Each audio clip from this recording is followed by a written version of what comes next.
We're a weekly gaming podcast where our mission is simple: to bring to light and discuss topics that have an impact on our gaming hobby, and at the same time, highlighting our diverse gamer community, also remaining dedicated to our origins.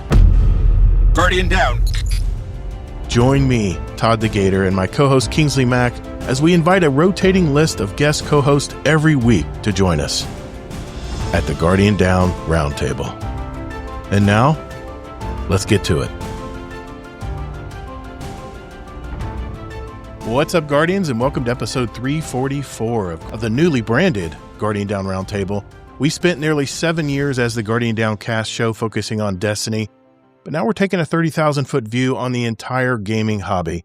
Every week, my co-host, Mr. Kingsley Mack, and I sit down with two rotating guests to tackle 4 topics, covering everything from the gaming industry and tech to social media. Our mission is simple: keep the focus on our community while sharing the hobby we love with friends. We're live every Thursday, 9 p.m. Eastern on Todd the Gator YouTube and Twitch channels, as well as our Discord live stage. And once a month, we even invite a new member from our Discord to pull up a chair and share their own topic and story. Whether you're watching the video or just listening to the audio, we make sure to explain everything clearly and love interacting with our live chat. So jump in, give us your input tonight, whether you're on YouTube, Twitch, or in our Discord chat, and let us know what you think about our topics that we're talking about. And let's get started and check in with my co-host, Mr. Kingsley Mack. How you doing tonight, Mike?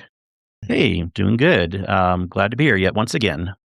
I want to introduce our first 2 guest co-hosts today. Our first guest co-host was initially on our show when we heard his story back on episode 317 titled, "Is Gaming Too Easy Now?" He's been very active in our Discord community since he joined us over a year ago, and I see him joining up in our OWL Sector bot regularly. If you don't know what that is our community game group up organizer where you can plan future Fireteam activities in Destiny or any other game out there.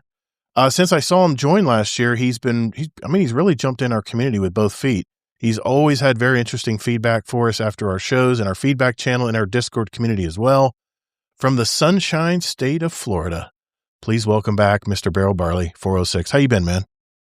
Hey, thanks for having me back, man. This has been a blast. Yeah, man. It's so good. We had a good show with you last time. To be here. Yeah, we had a good show with you last time, and I wanted to have you back, man. This is the cool thing about this new show format is we can invite some of our past guests back and talk with them again and catch up. So thanks for being on tonight, man. Glad to be here. Our second co-host is a member of our community as well. He joined our community over 2 years ago now, but he's never been on our show. So we're going to hear more about him later on in our episode. From the great state of Virginia, please welcome our new guest, Noltorious1. How you been, man? Doing well. Getting better. That's good to hear. Good to hear. All right. Yes, sir. Well, again. Enjoying the warmer weather, too. Oh, man. It was 83 today. It's going to be 86 tomorrow. 86 degrees, man. That's like summertime. 86. It's 50 up here, and we're like, people walk out in shorts. Oh, man. Okay. Well, here's what we have lined up on today's show. First, Kingsley Mack will lead us off. Has that topic titled "How One Company is Finding a Way Around a Preferred Vendor to Save Resources," and we're talking about NVIDIA. We're talking about NVIDIA and how we're going to have chip shortages and stuff. Then it's BarrelBarley's turn with his topic. There's a new kid in town in the electric vehicle market, and no, it's not who you think. My wife even guessed wrong. Next, we're going to take a breather and check in with our weekly Destiny Roundup, where we'll highlight any news and information concerning Bungie and Destiny 2, and there is some news tonight. Then it's on to our topic number 3, where our guest, Noltorious, will discuss the impact that AI is having on us gamers. For the final topic of the show, I will present 2 contrasting viewpoints in the AI world. Who should we believe?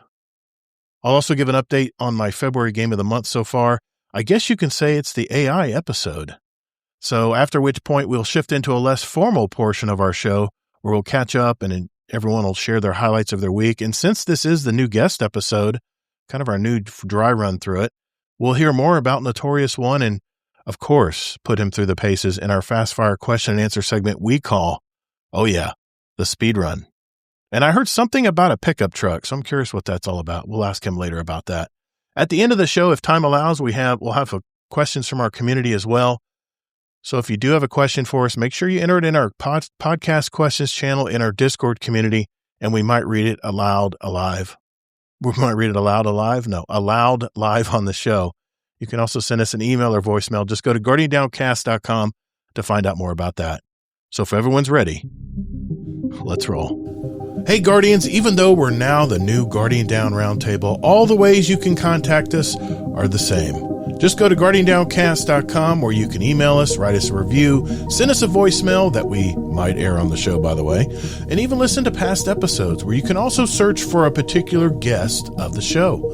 You know, I use this every week to find past episodes that our guest roundtablers are from, so you can go back and hear them and hear their story. guardiandowncast.com. All right, for our very first topic, we're going to jump right in, guys. It is Mr. Kingsley Mac. Mike, what do you have for us tonight, man? Let's jump in. Hi, yeah. I have some very, very interesting news on AI stuff. And this is really appealing to me because some of my biggest concerns have been how we're losing resources with stuff. I mean, the obvious answer is the RAM shortage and it's even hitting storage shortages and it's not smart to just be going through one company like NVIDIA for everything. Just things are growing too fast, whatever. I'm not saying AI is bad. There's a lot of good things about AI, but really good news. Article came out recently that OpenAI, which is one of the largest players, they are kind of releasing their first AI model that's also built by them from the ground up on the hardware side also. Usually, a lot of companies will just do one or the other. Apple's one of the few, actually, by the way, that does hardware and software, but usually someone does just software. Other companies do just hardware. And now OpenAI is not making the hardware, but they're building out the specs of the hardware with another company. Okay. Anyways, they have their newest model. It's the ChatGPT 5.3, named Codex Spark, whatever, who cares? But one of the good news things is it runs 15 times faster than its predecessor. But what's the most interesting is the reason why is because they have it running on a new chip through a company called Cerebras, Cerebras. So they are sidestepping NVIDIA, dun, dun, dun, to get this to work.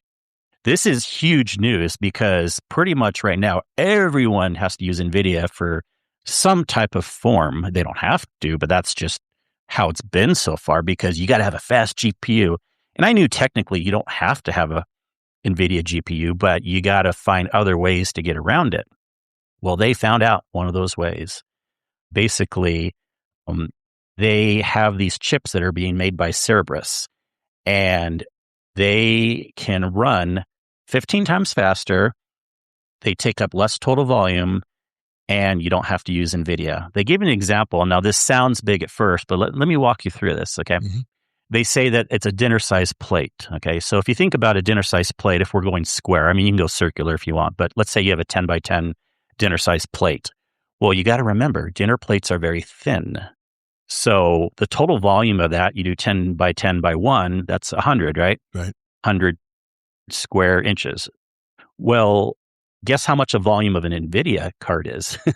I did the quick math. It was about like 300 total volume. So even though it sounds like the dimensions are awkward, being like a dinner plate size, you're still taking up less total space in the data centers with this new system versus the NVIDIA system. So this is huge news, good news for everything going on there. Now, the bigger picture here isn't so much OpenAI sidestepping NVIDIA. I mean, yes, that is very, very important. But what this is showing us is that we do not have to be controlled by one company. It's not just about NVIDIA anymore. There's other options coming out. In fact, they are working on building a new version of this. I mean, OpenAI has always kind of been one to say, like, be smart. Like, we don't want to deal just with NVIDIA. They made a massive multi-year deal last October with AMD. And in fact, they're going to be designing another custom chip. And guess who's making it? TSMC. That's the big fab company in Taiwan that does a lot of the Apple chips and all the really good quality chips that run super fast, on iPhones and Macs that are just as fast and powerful, but they're a lot smaller and use less power and less heat. And we need that. No matter how you feel about the environment or whatever, we need to have less power being used in these data centers to grow exponentially, just for a practicality sense too. Like we can build things better if we use less power. So all these things are good news to me. I think it's really going to kind of move the ball down the road on what the possibilities can be as we get a little more diversification in the market with something else coming on. Any other comments you guys have on it? Barrel, Notorious, let you guys go first.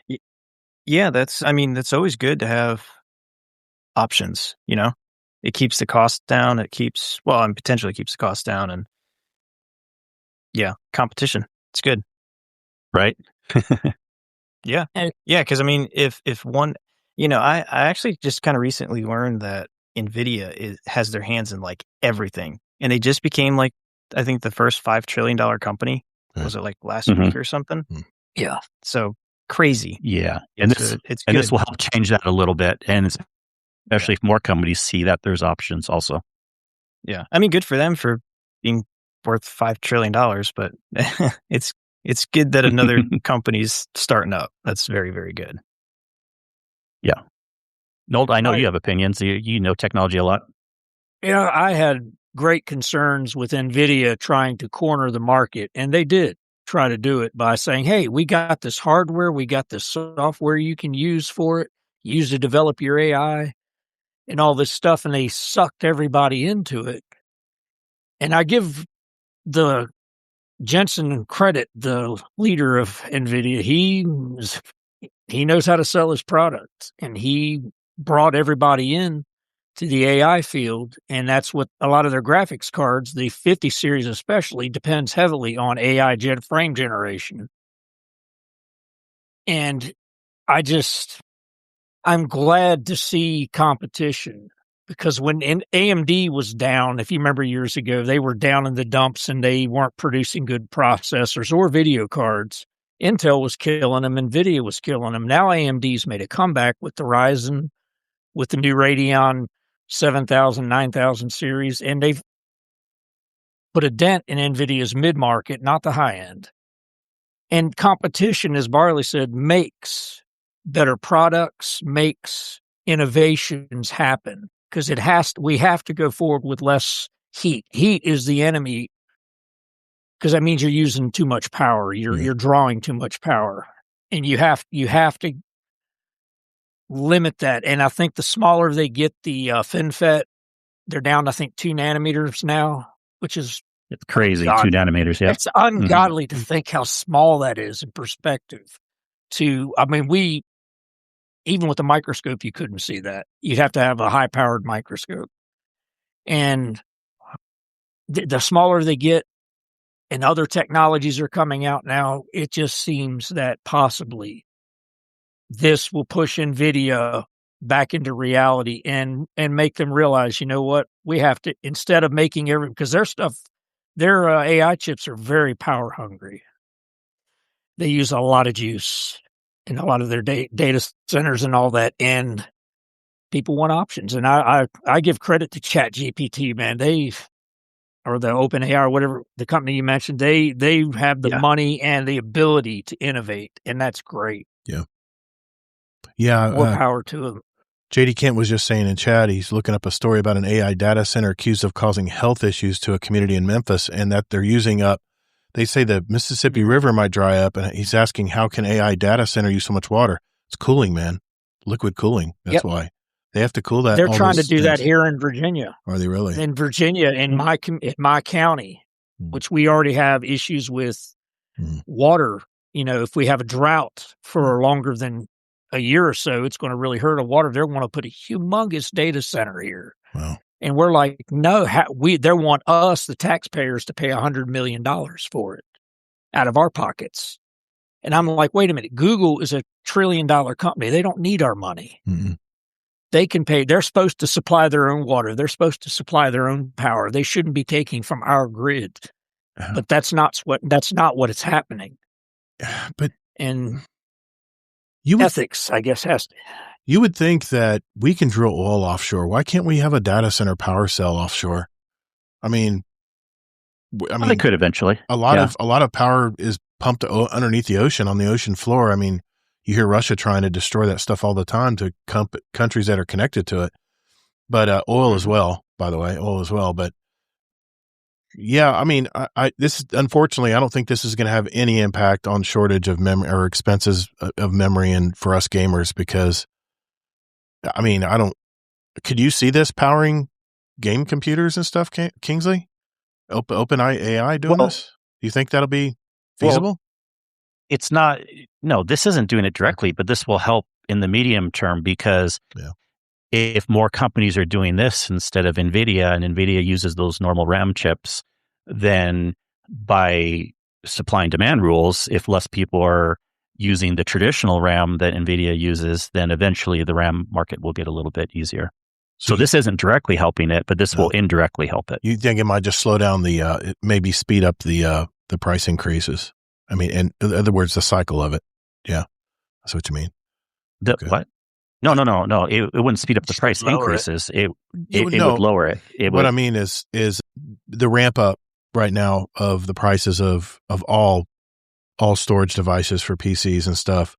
It's already high, but what you're saying is you'll end the cycle early if OpenAI can create some competition there, bring prices potentially down. End it quicker than before. See, right now we were looking at a best case scenario 1, a worst case scenario 3-year kind of turnaround on RAM getting better, but just every little thing helps. And this is a good story that we don't know how much it'll affect it yet, but it definitely could make things better a little bit quicker. Damn, zombie. They voted on putting a data center right in front of my house last week. Oh man, that's not good. That's not good. That's not good. It's a problem, man. The problem with the problem I'm hearing with AI, and that's my story. I'm gonna kind of tie into what Kingsley's talking about tonight. I'm gonna be talking about Claude and ChatGPT, the new 5.3 codex. Is the problem is generating enough power, and the problem with that is there's governors that are already trying to pass laws to try to keep consumers' power bills down, because it's going to inflate it, because the demand for energy is going to get higher. I mean, we're America, man. We shouldn't have a problem with power issues. We're a nation that figures things out. And I've just got to think that we've got to figure out where to put these power stations. And I'm hearing that as AI gets stronger, it needs even more power to get to that next level. But this actually can turn that around, where if you can use smarter chips, it doesn't need more power. So you'd think AI would have figured that out already. Sure.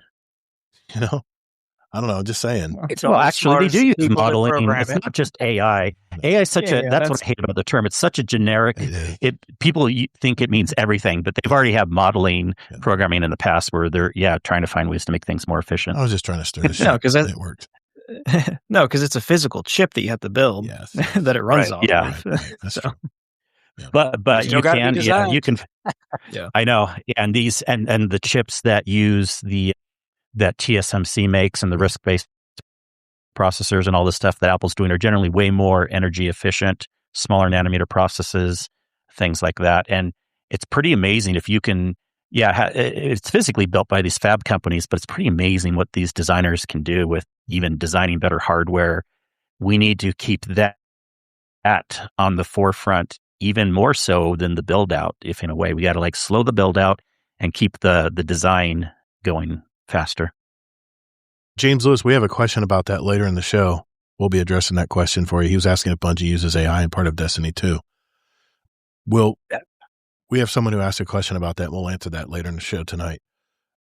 Anything else you wanted to add, Kingsley? It's a great topic. I mean, I'm not commenting too much because I have a lot to add with my story and kind of on top of your story. Of course you do. Well, then that's why I'm saving some stuff too. Okay, good. I want to talk eventually, but I assume one of us will be talking about, but I want to talk about where AI is best used and how, if you want to get job security, how you should work as a programmer, but I'll save that for later. Okay. Yeah. I mean, I just put out a 50 years experience required episode about how to AI proof your job. And spoiler alert, it's not rocket science. Okay. Good conversation, man. Let's move on to our second topic. We're going to keep things rolling here, man. We got a lot to talk about tonight. So we'll do that right after this. All right, for our next topic, it is Mr. Barrel Barley. We're going to keep rolling here. What do you got for us, Barrel Barley? All right, so this is a really cool thing. So in the world of EVs, like electric vehicles, I don't know if you've noticed them, they're kind of stale. There's not very many like good options. Tesla makes arguably about the best electric vehicle on the planet, especially with their infrastructure, with the supercharger stations. Yeah. So there's a new company that is about to be releasing. They're aiming for the end of 2026 to start like delivering trucks, and it's called Slate Auto.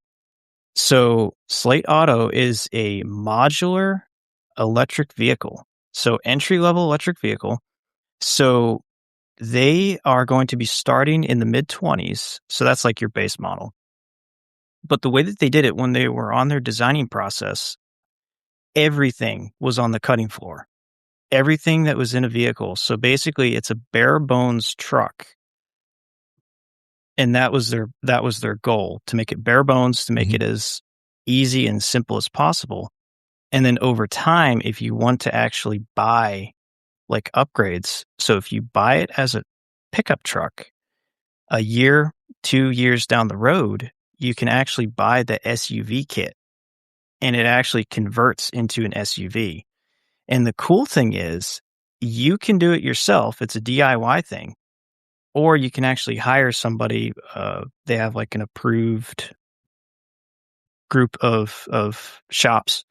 I think they're at like 4,000 approved shops. So basically you can take the truck there and you can get it so it will convert, so they can convert it to an SUV. So basically what that means is if you just want to buy a truck, you can buy a truck. But then later on, if you want an SUV, you don't have to buy a new vehicle. You can actually just buy the SUV kit. Mm-hmm. So it's kind of this like revolutionary take on the auto industry. Like nobody's really done this before, not for a very long time. And kind of in the day and age when there's a lot of people that like personalizing things, you can do that with these trucks. And the cool thing is when you buy the truck, they will give you the CAD designs to a lot of the parts in the truck, like a lot of the dashboard parts, a lot of the front parts, like grill parts. Mm-hmm. And you can 3D print your own parts. Oh, that'll amazing! bolt right up. He doesn't want to hear that. He's a parts guy for Tesla. Oh well, that might get into his bottom line. That's pretty cool. It's really cool. And I think their base model, I think it's not very much, but it has like 150-mile range. Okay. And then you can get like the range extender for like 250, I think.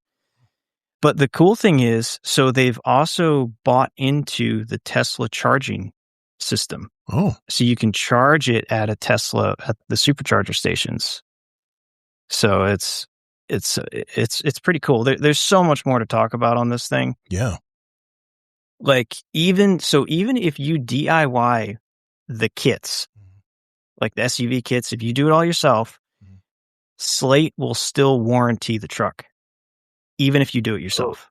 That's nuts. Really? Man. Like, yeah, it is like the first time an auto manufacturer has done this, and they're actually quite proud of it. It's pretty cool if this gets going. Amazing Taco King was saying, he obviously works in the industry. Slate truck is a great innovation for EV technology. If they had a larger range battery to support the model, it would be a real competitor. Yeah. However, it's mostly a niche hobby truck for enthusiasts, and he actually thinks that 3D printer parts are actually a good thing for the industry. So, yeah, and that's one of the things, because it comes as a 2-door. It doesn't actually right now, like you can't get it as a 4-door. And that's kind of their that's kind of like their iffy part, I guess you can say, because, a lot of people nowadays just like the 4 doors just because they're more usable. But yeah, so they do have an uphill climb when they launch, but no paint. I've been kind of following them along. They don't do paint. They just do wraps. Yep. They all come in the same color. and then they're prepped to wrap them. Man, there's a lot to talk about this. You're right. This goes really deep. There is. Wow. There's so much, but it's such a cool concept, and I hope this is successful for them. My wife, as I was talking to my wife about this tonight as one of our topics, and she goes, "Oh, I'm sure it's China." I said, "No, it's actually an American-based company, based in Michigan." Yeah. That's awesome, man. Yep, and they're going to be assembled in Indiana. Oh, that's even better. That's jobs. Yeah. And I think we're going to need jobs soon. Yeah, that was one of the main things that they wanted. Like when they first started the company, they're like, it's got to be U.S. based and it's got to be built in America. And so that they've been really pushing that. And yeah, I really like what they're doing. Gatorcat was asking, Allocate was asking if they have a car model, or is it just a straight truck to SUV? No, it's a truck. So they did that. They made it technically a truck. So I guess if the closest thing to a car would be the SUV model. So they did that for tax purposes, I guess, for some states. Yeah, trucks, I guess, maybe tax better, I guess. Kate, you live in... They're going for like... Kate lives in Idaho. Get a truck. You need a truck. It's a little rough over there sometimes, isn't it? Thinking? Well, the other thing, I don't think they come four-wheel drive. No? Yeah, I don't think they do. Okay. Maybe with the range extender. Okay. That's something I haven't really heard about. They'd only be two motor drive, like 2 wheels. So I think it would be just the 2-wheel drive. So currently with the small battery, it's just like the rear wheels. It's a single motor. 1,400 pound. So that's not going to work in snowy climates at all. It's got probably not. About a 1,400 Actually, rear wheel trucks, they spin all over the road. 1,400 pound payload capacity is not too bad. It's not crazy. No, for a little truck. For a little truck's not bad. It says comparable to the Ford Maverick. Yeah. Okay. Yeah, so just curious if you guys had heard about this. I guess it's all new to me. I hadn't heard of this, and this is so cool. When you were bringing it up in our pre-chat, I was so excited to hear more about this, and I want to check it out for sure. It's, again, more options, more competition, things like that. Modularness is such a good idea. It can be hard to make things seamless where they plug in and stuff, and those can be break points or pressure points. But if someone does it correct, I think modular is the way to go. My only question would be, and potential concern is, I know a lot of problems, and this isn't against this company, but almost every newer startup car company typically has problems with service. Tesla's had problems, Rivian's had problems, and it's more about ramping up, getting it to where you can actually service things quickly enough, doing the service good. And those are things that older, more established car companies have fine-tuned over the years. So hopefully this company can do that too. Yeah, so they actually have an interesting take on this. It ties into the warranty thing that I was saying earlier. So they're partnering with a bunch of shops around the nation. And the cool thing is, if you have an issue, something goes wrong, check engine light comes on, you can take it to the shop. And if you don't like the price, you can go somewhere else. You're not stuck with that one shop. As long as they're an approved shop, you can get, it's that competition thing.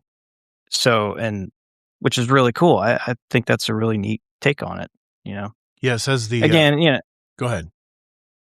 No, I mean, it's just going to depend on how they implement it and how well it goes, but it's pretty cool. Just reading on the SUV, you can either get a boxy squareback or a sleek fastback version using bolt-on kits that the owners can install themselves. It's a 5-seat SUV. Yeah. That's pretty cool.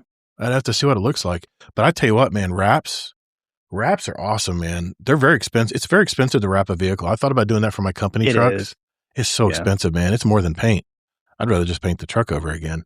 Yeah, it can be a couple grand. Noltorious, Kingsley, any comments? I just commented. Oh, Noltorious? I think my thoughts on EVs, because I've looked more at hybrids that charge themselves instead of having to depend on a charging unit itself. Yeah. But the problem is the waste from a battery that dies. And what do we do with it? And I know there's a lot of recycling, but we've got to as Kingsley alluded to about servers being the technology improving, we have to get better batteries. There's several different technologies out there, but they're nothing really viable for large scale, like moving a car. Like the sodium battery that Germany has been developing. Let's see. It's interesting, but it's a really, really large battery compared to a lithium ion, and it doesn't have the same power.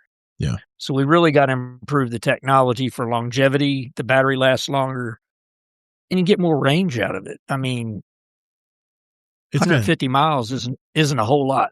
That's no. It's a great start. I really love it. I've seen this company in development for a while now, and I thought, man, it would be cool if they could get it off the ground and then innovate on other models. That would be awesome. Oh yeah, it's good to simplify, not have too many, especially since this is modular, like truck to SUV.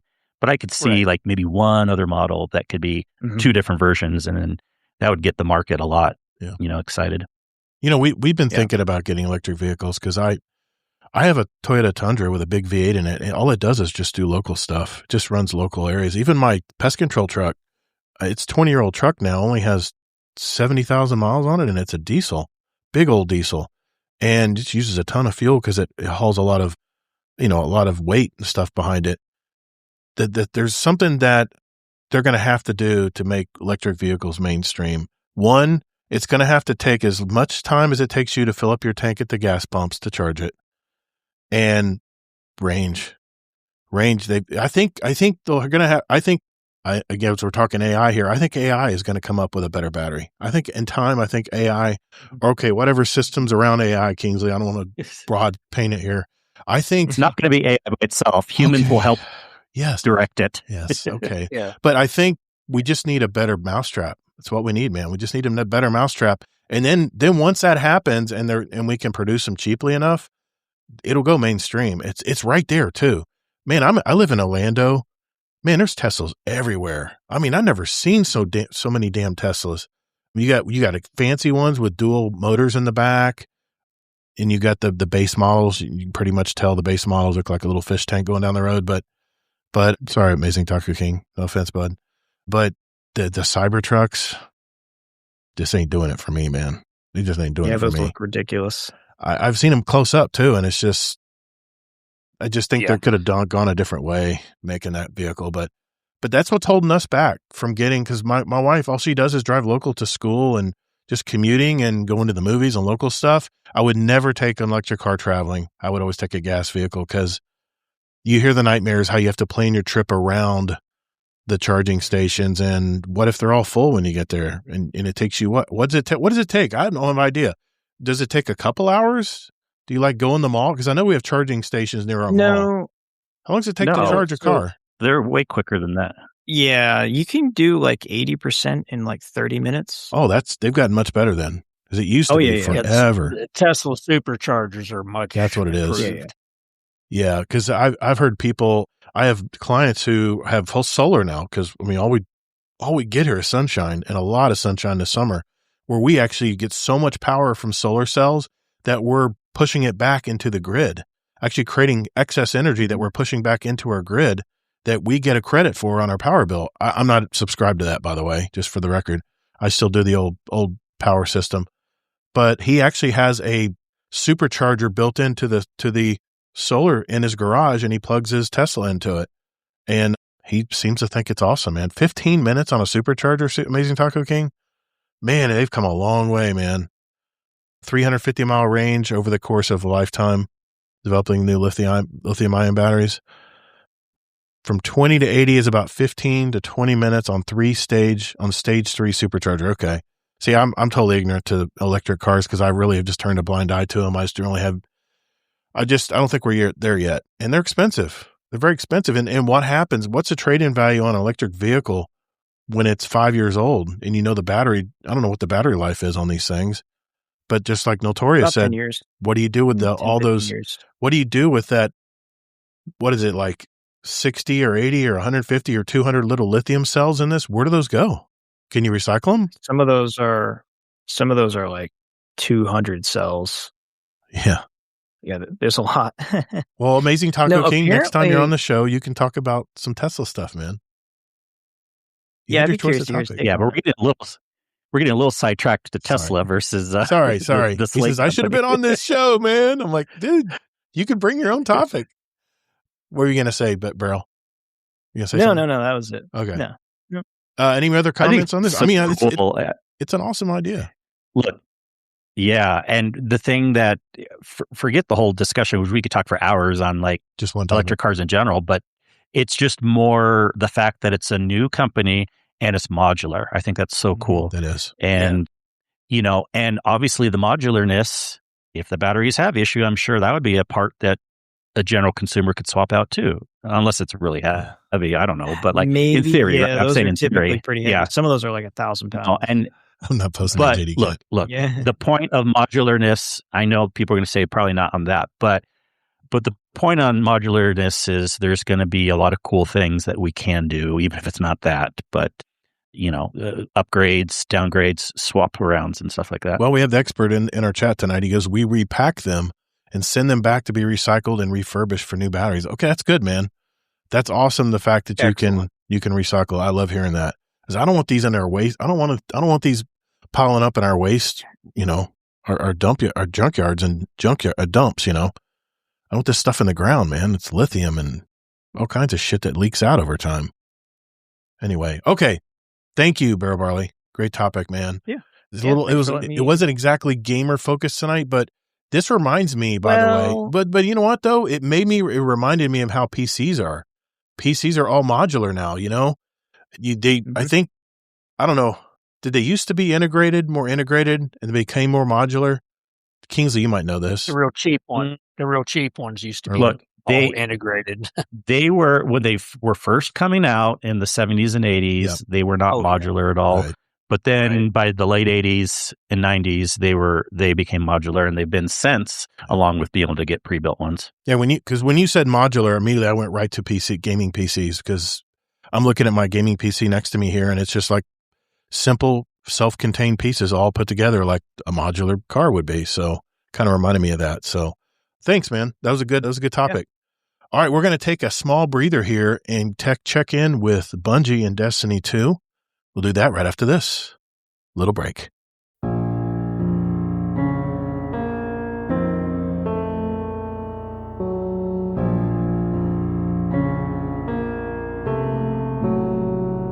All right, thanks, Barrel Barley, for that topic. But now we're going to check in with Bungie and see what's new, if anything, in Destiny 2.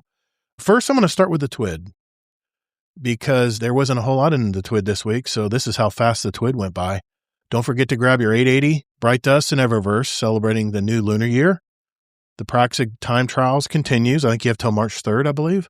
Some results of the Tharsis Threads picks are in the TWID. Really good picks. They have like a ton of pictures in the Bungie TWAB, whatever.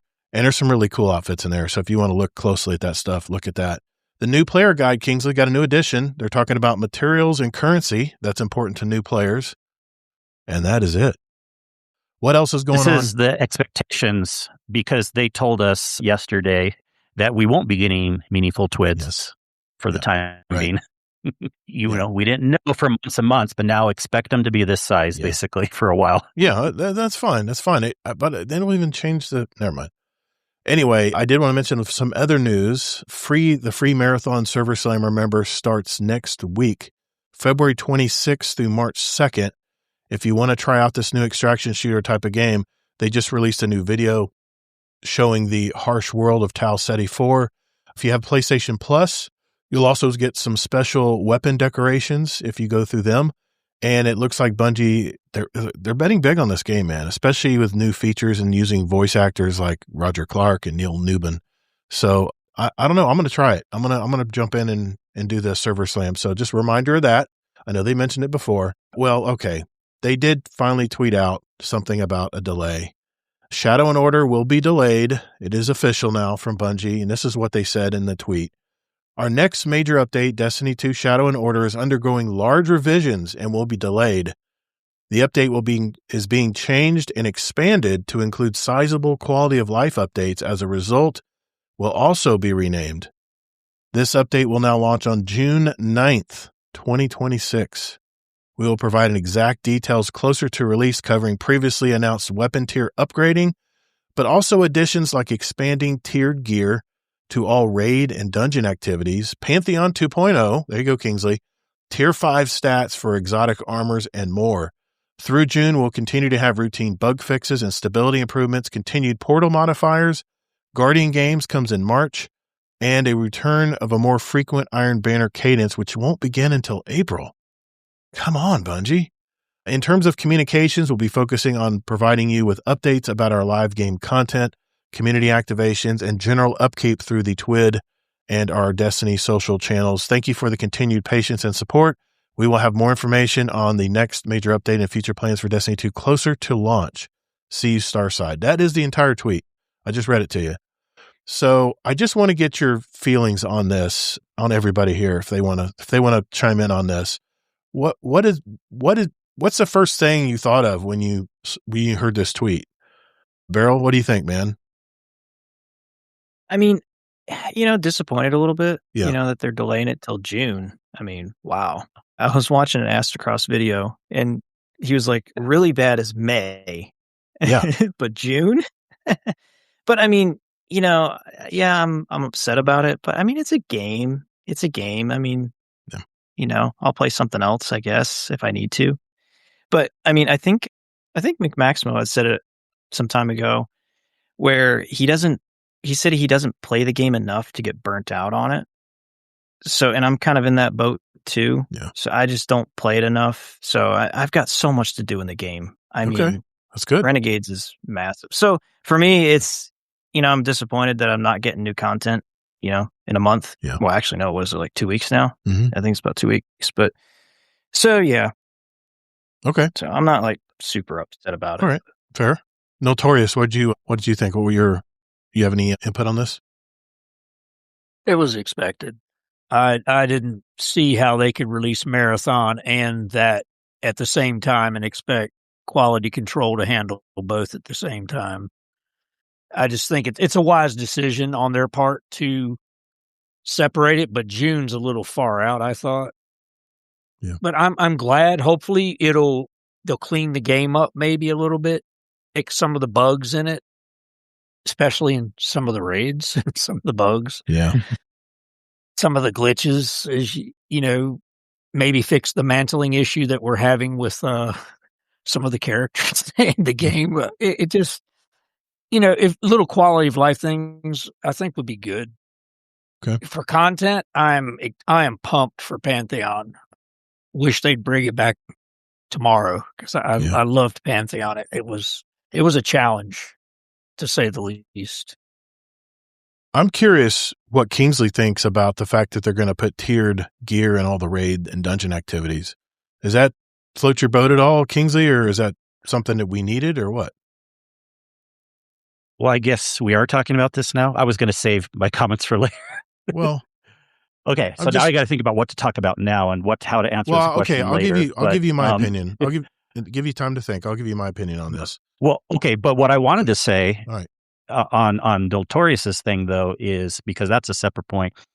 Yeah, I hope they fix bugs too. However, to be fair, just because it's being delayed does not mean we're getting more bugs fixed. There's been plenty of times in the past where we've had delays, had tons of bugs. There's been plenty of times where we haven't had delays and we had less bugs, actually. So just because it's being delayed doesn't mean we're getting less bugs. I got to mention what JD Kent said in chat. He goes, first thing I thought was Gator did his rebrand at the right time. And he goes, did you have insider knowledge of this long delay? I'm like, no, I don't. Dude, I just had a gut feeling. It was obvious. I mean, we didn't know it would be this long, but it was obvious. Hold on. I want to address that real quick. The reason like a week to the reason I did the rebrand is because we can still talk Destiny, but we're not pigeonholed into a Destiny podcast. No. So we have more freedom to do stuff. It was mostly joking. Maybe, yeah, it's a funny comment, though. Sorry. It was like the same week. I'm sure he is. He baited me and I took the bait. Hook, line, and sinker. Go ahead. I feel like I had to justify why I rebranded. No, it's something I've been wanting to do. And I don't want our show to be dependent on a video game where I have no control on what happens to it. I think a lot of streamers feel this way as well. They don't want to be totally dependent on Bungie to do the right thing. And then when they don't do the right thing or they delay stuff and they're kind of stuck in a rut, what are they going to do? And I want this show to continue on. That's the reason I rebranded it. Because if we were just a Destiny only podcast, Kingsley, what would we have to talk about? What would we have? We'd be regurgitating the same complaints. Same comment every week. Yep. I know. And I caught myself and I said, wait a minute, I did talk about this just 2 months ago. And that's when I thought, it's time. It's time. So now we can talk about all kinds of stuff and we can talk about Destiny. It's the great thing about it. But Lord of Scallywag says that means, later because Dadbot has a good question, but it is what it is. Obviously, I'm not that affected either. Yeah. I'm really concerned and sad because I love Destiny, but I don't care. I play the 3Ds. I play Destiny, Division, and Diablo, and I have a lot of fun. Yeah, I'm not gonna stop playing it either because we have our raid night our group raid night every Saturday night, which is more of a social thing than anything. But we're relearning, I should say, the Salvation's Edge raid, which I only learned one time, and I was breezed through it. So I'm loving the fact we're learning it. Not getting far ahead of us here, but Lord Scallywag's made a good point. He says that means the next expansion is going to be delayed. Well, I'm wondering if they're doing what I thought they might be doing. Yeah. Are they going to combine the summer expansion into the major update? Because they mentioned in the summer. Cool. What was the summer? What was the summer expansion supposed to be? Alchemist. I think it was Alchemist. Something like that. Anyway, they were going to do the tier 5 upgrades to exotic armor in that expansion. So if that gives me a little hint that maybe they're going to combine them both because they already said it's going to be renamed. Well, but that's just a quality of life thing. If they combine it, that's a dumb move marketing because then they won't have anything to sell for the expansion. Because remember, we already paid for this stuff coming out. Yeah, we already paid for this. This is the last part of it. They'd be stupid to combine all the new stuff. They have quality of life's one thing, but the new stuff will still be coming out later, probably the fall now instead of the summer. Because obviously you got to make money, you got to sell new things, or else Destiny really is dead if they don't have anything to sell. JD can't. Destiny 2, I can't quit you. Proud Pickle had some comment here. He says, won't you be expecting to get the next major expansion in July? That's for sure. I mean, that's the thing. That's why Lord Scallywag has even mentioned that, because does that mean that we're going to be waiting even later for the expansion? Is it going to be fall? Yes. Okay. Well, probably, yeah. So that's going to push. It's obvious. That's going to push the next part 2 expansion. I don't know. They're just pushing stuff around, and I mean, I guess as long as we're getting what we paid for, right? That's all that matters, I guess. Soggy Cardboard 55 says, I think this is the make or break for Destiny. With them promising more in the next update, if it doesn't live up to expectations, then it could be a massive issue for them. Here's my problem. If they're taking this long if they already weren't ready for the next major expansion, that tells me that they are pushing some of their help to get Marathon out the door. That just tells me they're just shorthanded. It has to be. It doesn't say that for sure. I know, but you have because they were shorthanded even before Marathon. They were cutting people and stuff, And you'd have to think though, Kingsley, that they're probably at least some of the technical end of the Bungie of the Destiny studio has to be probably going over there and helping people get stuff backed up and. Yeah, I'm not saying that isn't happening either, but you can't definitively say one way or the other because they were already having problems before the Marathon stuff. But Dabot Hero, I will definitely be playing Guardian games, man. You can get some really good weapons out of Guardian games and some good armor too. This depends what they're going to do for us. Scarlet Maddie says, I understand need to delay to make content better, honestly, but the consistency of the communication was a problem for me. Waiting till the very last moment was sad to see because it felt like the announcement for the delay was a defeat, and it kind of was. I mean, I guess the writing's kind of on the wall, right? That's why, like Noltorious said, he wasn't really surprised. But I'm just this is a big I have delay. A lot more to say about this later, unless we want to do it now. But because it goes really good with Deadbot's question, and that's why I was trying to say that. Let's table. I just want to make sure I got everybody's opinion on it, and we'll table it until. we can now if you guys want. I think we should have read his question now, and then it would have been I'll read it. I'll read it. Dovetail to it. Got it in here. I'll read it. Okay. All right, Dadbod. This is what he said. Sorry. Okay. Hey, Todd. So here this is what I've been thinking about lately when it comes to AI and Destiny specifically. With Bungie being significantly shorthanded, do we think it would be a great tool to speed up production for a new game? Even the that wasn't the question I was talking about. Oh. He wrote a new one the today about the delay. Oh, I didn't see that one. This one was tied to AI. That's why I had it written down. Oh, no wonder you were confused. Well, go ahead. Go ahead and read it then. Go ahead and read it. Can you get to it? Oh, well, hold on. I got to pull it up. But yeah, I can do that here. Okay. I have to use another device if I do. 1 second. Yeah, and then we can save his other question for later if you want. But this definitely goes with the topic. That's why I thought we should. Okay, hold on 1 second. I always get the podcast. Hey, it's a live show, guys. This is what you get with live. You know, the unfortunate. If you listen to the audio version, you won't hear any of this. Okay. So, all right. Dad Bod Hero says, I don't quite understand the outrage towards the upcoming Shadow and Order delay like it's a death knell for the entire franchise. Forgive me as I'm a new player, as most of you know, but does every setback for the game have to signal the complete end for the franchise, or has the community, which is the heartbeat of the franchise, conditioned themselves to assume the absolute worst whenever Bungie adjusts its course? More importantly, why does the community default to press the panic button so quickly? I get the burnout, trust erosion, social media implications, but being a new player of the game, I don't see it that way. I see tons of story to uncover and ample opportunities to meet new friends and learn new skills. Is the real issue the delay, or is it the culture of instant outrage that amplifies fear faster than the facts? It's a good question. I mean, I'm sure we're all asking that question. Go for it, man. Yeah, let's hear it. Let's hear what you have to say. Yeah, excellent question. I asked this question earlier, didn't I? But, yeah, but there's definitely more to the picture. Yeah, I can understand as a newer player, it's not necessarily as obvious what the big picture is, what the big story is. And of course, it's easy to not care about the announcement as much because you still have tons of stuff to go through. I mean, one could even play a totally dead game. And if you were coming in new to it and you were enjoying it, you enjoy it till you get through it. But this is a live service game. Yeah, this is a live service game. And there are actually many, many, many reasons why this is a concern with this announcement this time. It's for sure different and worse this time around. Basic summary at the beginning is that they are spinning the communication here and really delaying even telling us what's going on. But more specifically, things started really getting bad the year after Final Shape when they announced the plans for the year of content that we are currently in. They broke some bad news to us. They told us that we would have less content going forward, but because of that, we would be able to stay on a better schedule. Well, guess what? We didn't even last 9 months this time, and we're already not in the schedule. Yeah. Yep. Also, they should have told us this delay sooner. There's no way that they just figured this out this week. We already knew the rumors that there was going to be a delay, but they waited 2 weeks before it's supposed to be coming out to finally let us know. But the bigger issue here is that they've also been mentioning that we were supposed to be getting a roadmap. They said that even as far as last September.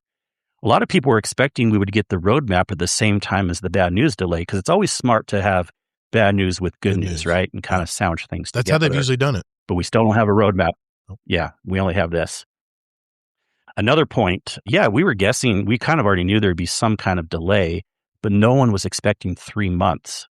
Remember, this is considered a smaller update. This isn't the DLC.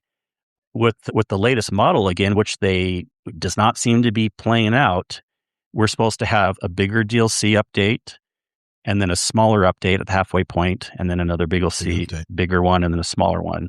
It's certainly weird for a smaller update to get this level of a delay. I'm curious. What's more, okay. Oh yeah, I just want to. I have more, but you can butt in. No, I just want to stop you right there. Keep your point where you're at. Yeah, no worries. But I asked this question: if they're taking this long for just a major update, maybe they're saying, "Listen." And I don't like that word "major update" because these are small updates. Okay, by the way, small update, that's marketing. Mid update, whatever you want to call it. Do you think that maybe they're saying, "Listen, if we don't fix this damn portal, we're going to lose all of what we got left. And maybe it's worth, if we can delay it." I know they didn't mention it in the tweet, but I'm just curious if they're going to finally turn this portal around where we can earn up, larger powered gear or power up our stuff or get tiered gear in the world like I had talked about, or maybe even make it where the portal is more expansive than it is now, because the portal's a joke, man. I jump in there just to run through some of the solo stuff and then I'm out. I'm just trying to get the season bar up, and then as soon as I get the rewards from the bar, I'm on to something else. But continue your point. I just want to mention that. They told us everything else that's coming out in the update. So the fact that they're not telling us they're doing a major portal change, I don't think that's happening. Then why? Or else don't you think they would have told us? Yeah, I'm still wondering where the Grandmaster Conquests are. Yeah, I know. Okay. I've been wanting them. Here's more. Okay, so what they're writing in the announcement, in my opinion, is just playing around with words, and they're trying to spin it. They're really trying to spin it. But in reality, all the stuff they talked about is stuff we're already getting anyways. They say, we're adding new stuff. Well, no, this is all stuff we knew was coming anyways. For those that are following along, when we dissect that, what they were trying to say is a reason for delaying it, we're kind of shaking our heads. We're like, we already knew we were getting these things, so it doesn't seem like that big of a deal. Now, yes, they may still add some other quality of life things that weren't in this thing, but it wouldn't be anything too big because they already told us the big things like Pantheon and everything like that. Yeah. We're also concerned that Sony's behind all of this. And the two main reasons why they could be is A, they just want a big majority of development. Now, again, this is what you were saying, Todd. I'm not as much on this, but it's still a point that people are concerned about. So maybe Sony's just putting a big majority of development on Marathon and they don't care about Destiny as much right now. Or another reason could be that it's because Destiny has been losing players and profitability for a while now. We know this is a fact. We're at record low play counts. They are not making enough money to be profitable for Destiny. This can get at a spiral that if they get more and more delays, well, guess what? We're going to have even less people playing. They're going to make less money because they can't sell an expansion as quickly because the next expansion is getting pushed out. So we're just kind of going more in this spiral. Yeah. Pretty much all the things shown for quality of life in the announcement are things that should have been added 9 months ago when we were talking about the portal. Why do we not have the tiered weapons in the old raids and dungeons, right? Mm-hmm. I mean, when the next update comes out, I don't see it bringing people back because we should have had that 9 months ago. Why will it not bring people back? Well, first, it's a small update.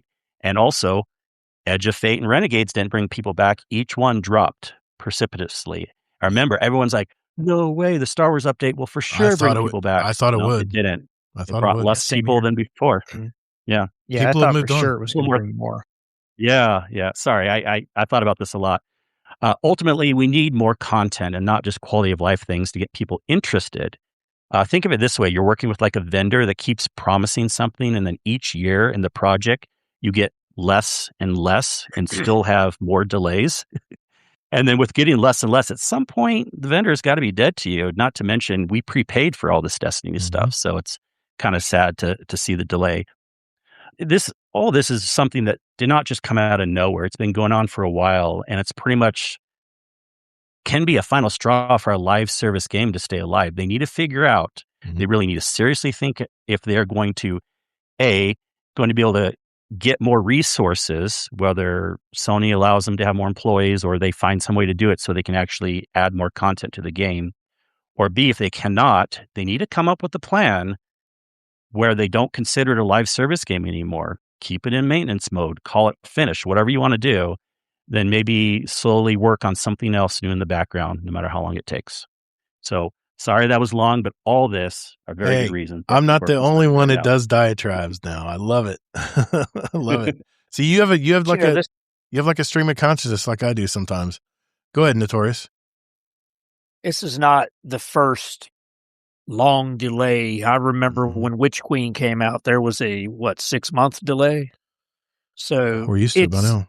The delay, yeah. And I remember after Curse of Osiris, which was probably hands down one of the shortest, most useless DLCs that they ever released. For content-wise, it had very little to offer.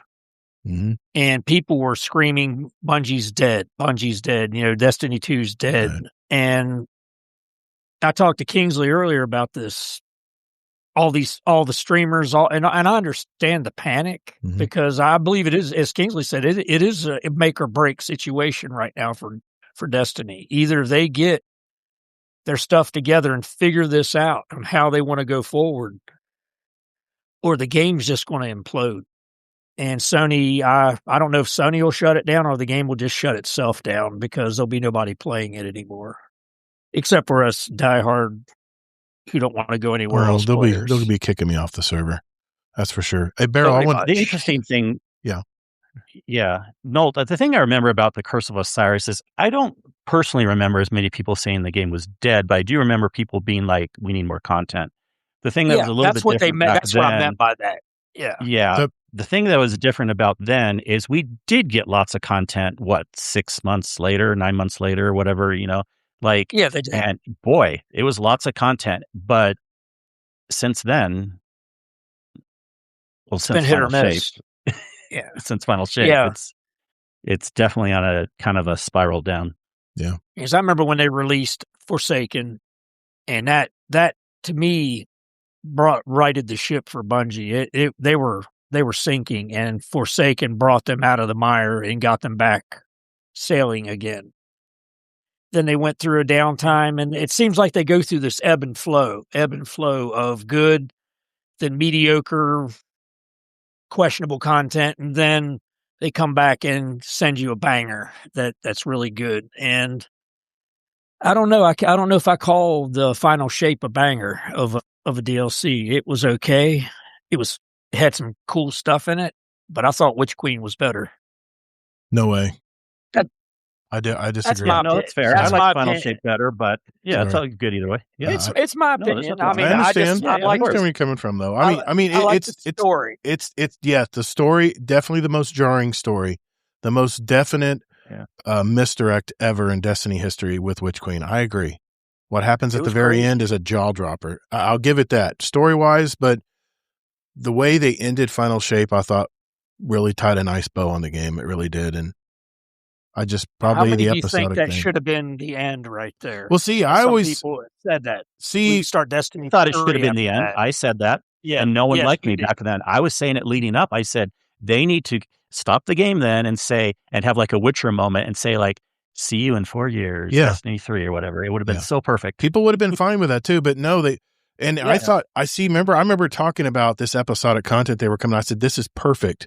They're going to keep people drawn in to keep playing the game after the game supposedly ends. And this is their chance to keep players connected. This is going to be the connection that gets them into the next saga. And man, it was just so poorly handled. The repetitive, whatever repetitive thing they were using for the seasons or expansions, whatever episodes, whatever they'd named them, but it was so poorly done that it ended up losing more players than it did gain players. So I want to make sure a lot of.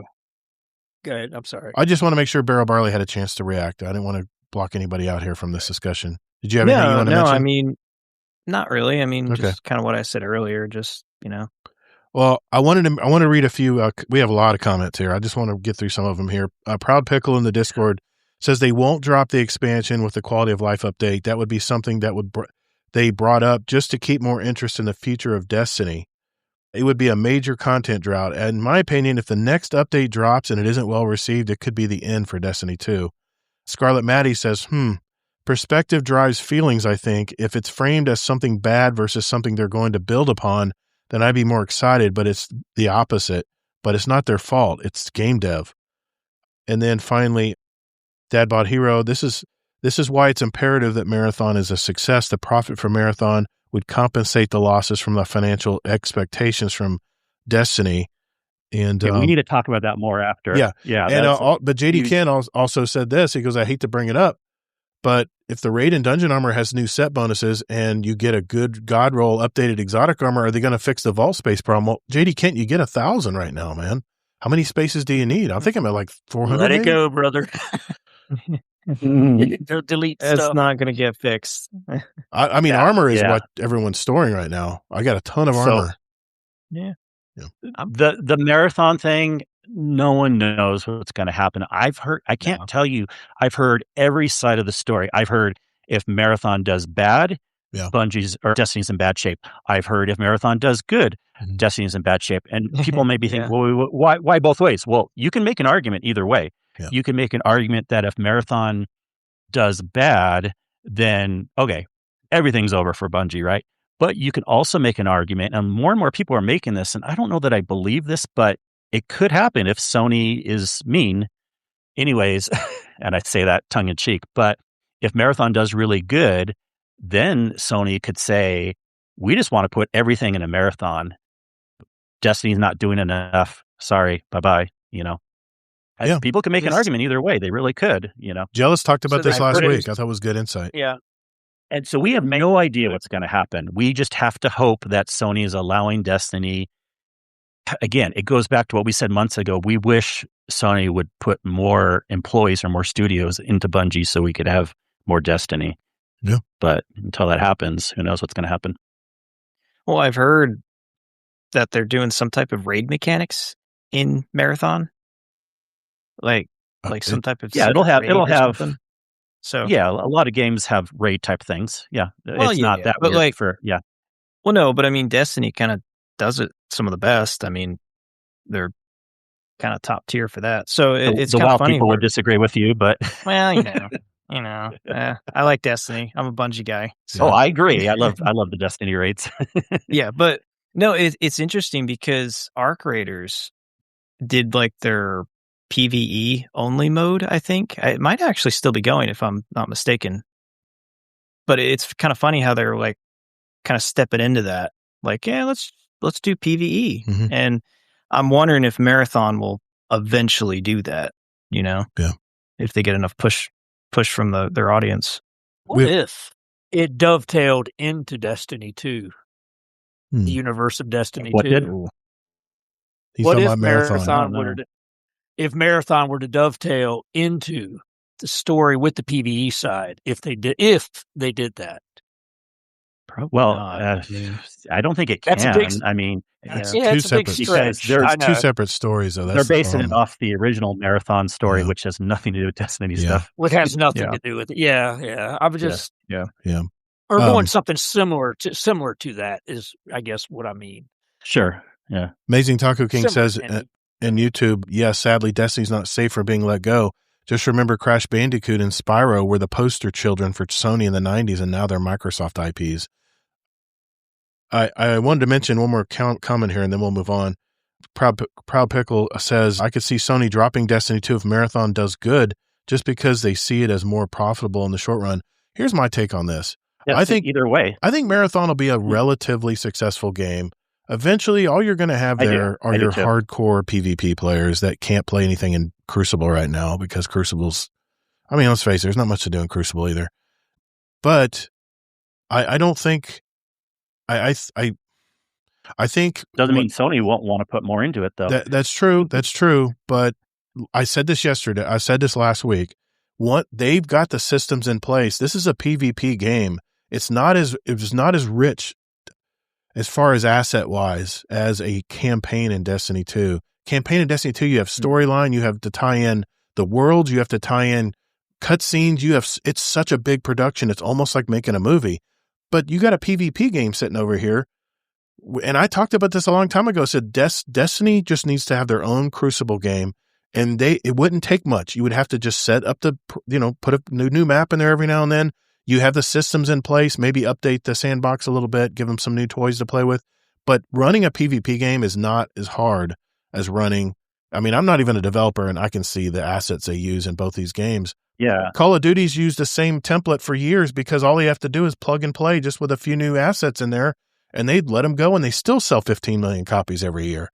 So it can be done. Yeah. And I really think that's what Bungie's trying to do here. They're trying to make a repeatable activity that they don't have to put so much time in, and that our players don't devour that new content like us Destiny players do. That's the challenge. Yeah, so that's even more potential bad news that you're saying then that PvE is dead in Destiny because they just don't have the I'm not time saying to it's develop. dead. I mean, that's kind of... I'm not saying it's dead, but it's that... No, you know what I meant, though, but there's not a lot of hope because... Well, that will tie in... I've been saying this for years. We need more... Yeah. We need more, development, so... That will tie into Dad Bod's question at the end of the show. So, that part of it. So, all right, let's move on. We're only halfway through, guys. We got to get through the rest of the show here tonight. We have our third topic, which will be Noltorious right after this. Hey, Guardians, if you would like to ask us a question for the show, head over to guardiandowncast.com to send us a voicemail or email us with your question. However, the best way to send us a question is to write it out in our podcast questions channel in our Discord community. You can access it on the Discord app on your phone or on the web. It's discord.gg/GuardianDowncast. Don't think about it. Just do it. Do it right now. The links are in our show notes. Later, Guardians.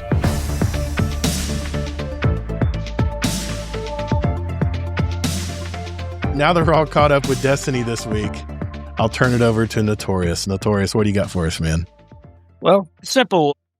I've been building PCs for, good Lord, since early 90s. Just building. I remember getting my first 1 gigabyte hard drive.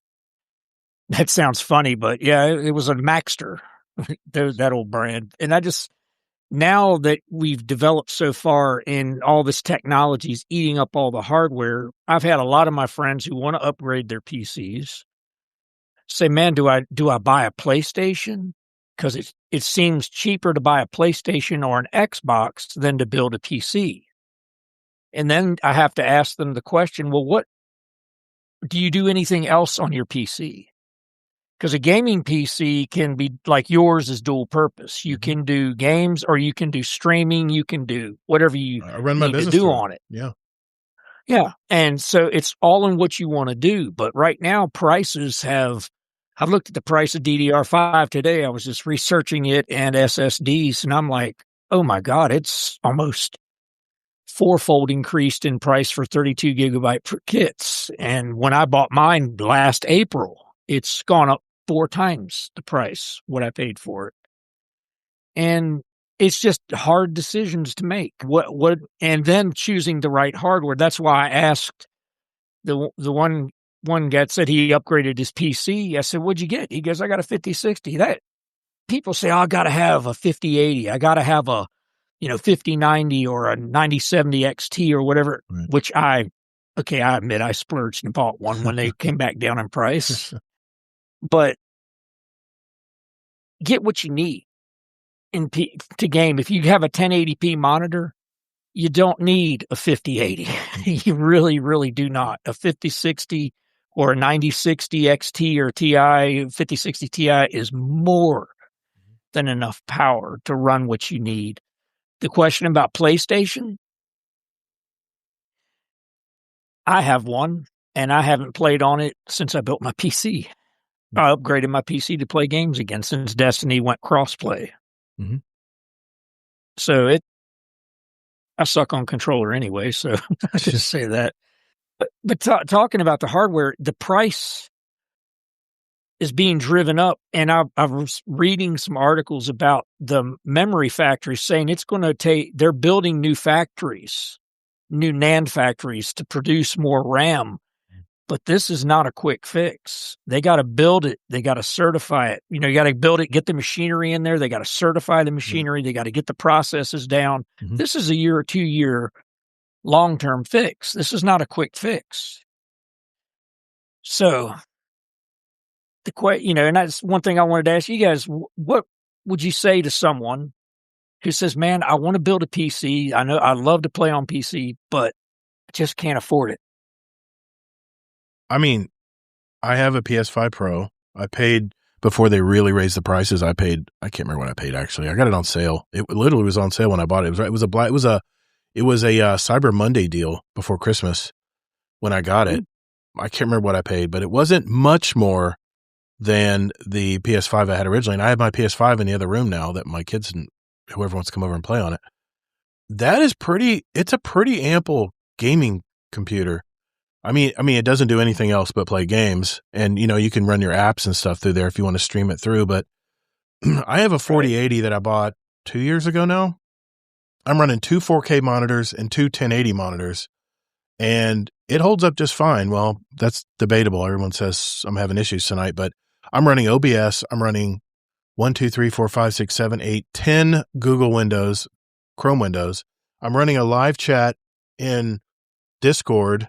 And I'm running another that's through my phone, but this is everything I'm running on a 4080, and I'm not having any issues. I mean, those things don't run on the graphics card, by the way. What doesn't? Yeah, I was. Well, yeah, Windows take memory. That's all RAM up there, guys. The RAM take is memory. on the GPU. It's in the memory chips. RAM. Yeah. Oh, okay, but you know what I mean. Anyways, I'm running two 4K monitors, one 4K gaming monitor, 120. And then one, it's a 60 that I watch movies and stuff on. But then I have 2 more 1080 monitors, 28s, I think 28s and 24, that I run all on the card. I mean, it's all handling that. Plus, it's running. I have a capture card I'm running through it, and if you look on the back of this graphics card, I got a lot of stuff plugged into it, man. It's really pushing a lot of things. So I would say if you can afford a 4080 right now, I mean, at 50, I don't know what the difference between a 60 series and an 80 series is. I think it's more memory, right? Isn't that the difference pretty much? And maybe some processing bandwidth. speeds are faster, maybe a little bit.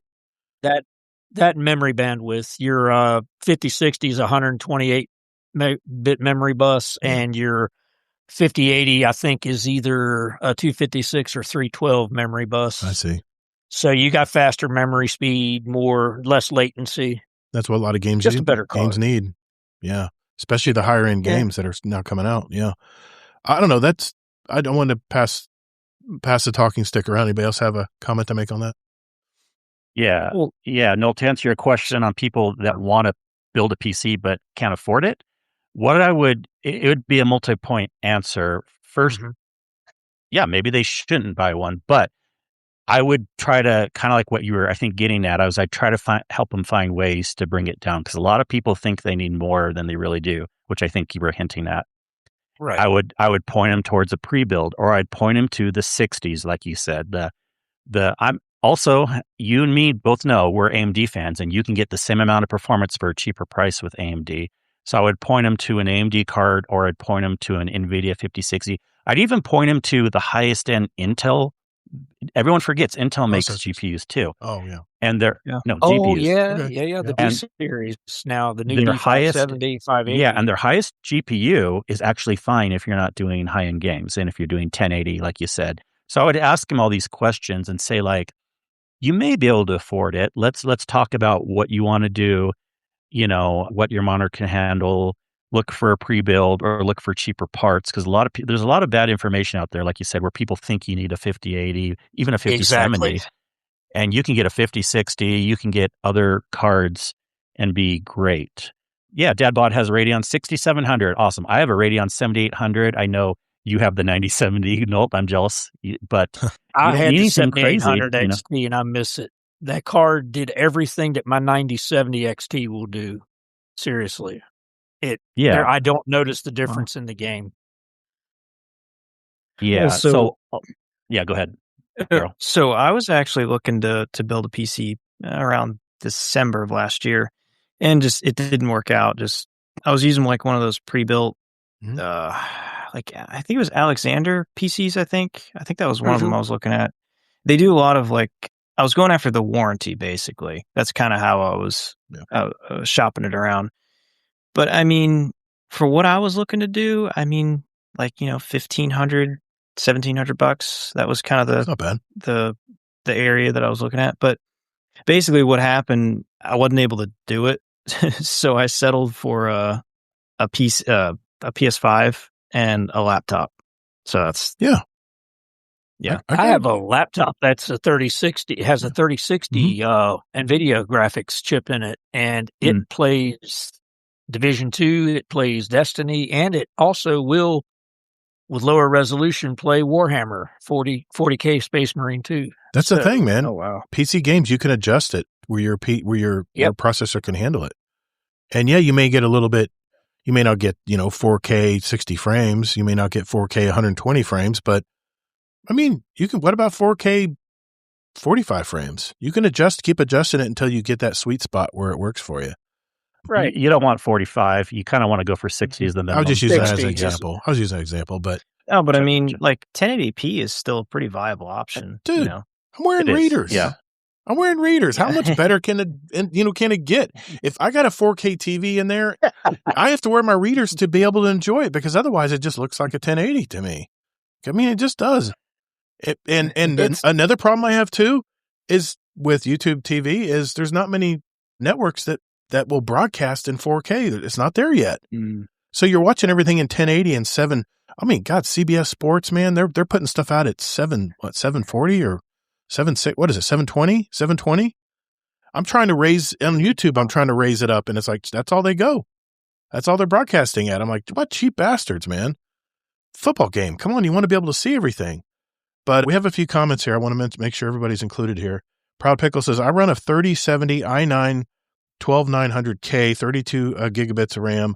I think all the crazy new stuff is very much overkill for most people. Allocate says, I still run on a 3060, no issues with gaming. Deadpool's 5060. My girlfriend runs a 2060 and has no issues either. That's Proud Pickle. And Base Windu said, glad I upgraded my RAM before the price jump. I need better video card for my Mac. I got Windows on an SSD. So some people in Discord commenting there. And yeah, I mean, I think it's, see, I need a lot of memory because I'm running a lot of programs, and I don't run for programs. I understand that, but I have to store every audio file, every video file. Video files, guys, they're gigabytes big. They're like exponentially bigger than an audio file. When you download that audio file on your podcast app, it's like, I don't know, 400 megabytes, 400 megs, maybe. And that's really high top tier audio quality. You know what that same video would be on a YouTube channel on a 1080, 60 YouTube? It's like 15 gigs. It's enormous. It's an enormous file. So you have to have the storage to store all that stuff.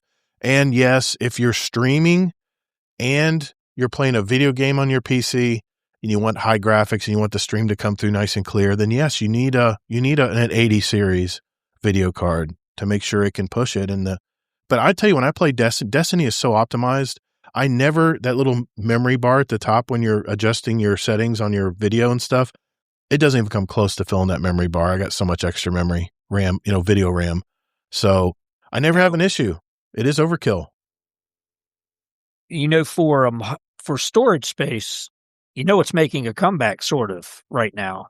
The HDDs, the old disk drives, are starting to make a comeback, and they're actually, they've got interfaces on them now to where they're as fast as the old, remember the old little credit card SSD drives that first came out, the SATA SSDs? Mm-hmm. The SATA SSDs, yeah. Yes, that's plenty fast enough to play a game on. No game is going to use the PCIe 5 speed of your drive. It's just going to use the basic speed. And I mean, there's guys that tested games on Sony disagrees with drives. You, though. They require. They do. They require. They do. But that's just Sony being funny. Yeah. It would work. The PS5 would work good with a PCI 3 in it. It didn't need the 5. My son is into tech, and he says the big thing right now is people having their own built-in networking devices in their houses in the wall. He's thinking about building one for me. I guess it's just a bunch of hard drives. I don't know what he's talking about, but he says you can actually run your own servers and stuff. Another topic. Okay. Yes, a storage server. Yeah, that's what he was talking about. You store all your programs and stuff, and you just play them at will. Anyway. Yeah, and it's actually a very searchable thing. But yeah, I just wanted to bring that up. But you can't play games off of network storage stuff. No. I'm just talking about entertainment and stuff. Download stuff. Thank you for steering me back on the road, Kingsley. It's all good. Yeah. Kingsley, grab the wheel. I brought this up. Yeah. is because people we overspend. We see all these guys promoting these big fancy things like, and I want to have that until you see the price tag, and then you're like, holy crap, I can't afford that. And it is an issue, and it's why I steer people when I help friends build computers or I fix their computer. I say, look, what you got will last you for a while. Just upgrade this component. You don't need to gut the whole system. That's why they're modular. We were talking about modularity of how things could be interchanged. PCs are amazing. I had ran an AMD FX 955 Phenom 2 processor for years till 2017. The thing finally could not handle Destiny 2 anymore. It just said, I give up. And I had a 5080 in it, and it just couldn't do it. It didn't have the horsepower. Nice. So that's when I upgraded. But it's just, when you buy hardware, be smart. There's a couple streamers that I look at, and I check them out because one guy's very PC builder. He's very practical. He just gives you the basic. I love him. Yep. The guy is amazing. He'll He's sit the there best. and give you, Yeah. yes, he gives you the bare bones, the mid-range, and then the high-end systems, all in what you can afford. And you can send your build to him, and he'll sometimes look through it and say, here, we can do this better. Hey, Notorious, do me a Save you favor. money. Do me a favor and send me a link of that YouTube channel. And I'll put it in the show notes if people want to access it. Yeah. Yeah, I will. PC Builder. His name's Jason, but we'll get the link PC Builder? and send it over. on Yeah. YouTube. Okay. Yeah, Okay. he's awesome, man. Because I get a lot of my updates from him because he has a finger on the pulse of some of the stuff in the industry. In Jay's 2 cents, he's a little snarky, but he's usually pretty good about hardware and figuring stuff out. Yeah. But it's just don't overthink it. Don't overspend. If a PlayStation will do what you need, and you're limited on space, a PS5 is perfect. Thank you, Or Kingsley. an Xbox if you're Xboxer. It's in the Discord Oh, there you go. if you guys want Awesome. the link. Thank you. Hey, All right, that's it. Notorious, that was That's all I a had. great topic, man. No, that's a great topic. And Yeah, I love the topic. it kind of, I mean, we're all just kind of, it all kinds of ties into tech tonight. It's kind of the tech issue, I guess you could say. But no, I think it was a good topic. I think there's probably a lot of people listening to this podcast right now that love to hear that information. You know, Notorious, since you build computers and stuff a lot, that maybe are freaking out because, you know, like Barrel said, he was wondering if what he needed to do to build another computer. And with the way prices are now, I got the 4080 2 years ago because I wanted to future proof it. I wanted it where, you know, most of the time, if you buy a high end graphics card, it usually will give you a good 5 to 6 years of good service. That's what I found in my past PCs. So yeah, it's a good story. Good story. I think a lot of people needed to hear that. So thank you, sir. Appreciate that, man. We'll hear more of your story later on in the show tonight. So I'm going to keep moving here to our last topic, and that is me right after this.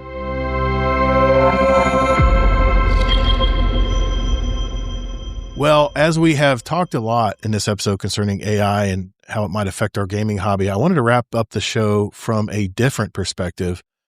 And I'll end my topic actually with a question for all you guys at the conclusion here. I've been around a long time, man. I've seen how technology has affected our lives. I mean, Gen Xers are a very special generation because we have the rare insight as we grew up as video games started from the beginning and how they evolved all these years. But we've also experienced the low-tech life where we played in the gutters in the streets and floated boats after a rainstorm or whatever. That was our entertainment back there, or jumping ramps with our bicycle, just waiting to get a broken arm.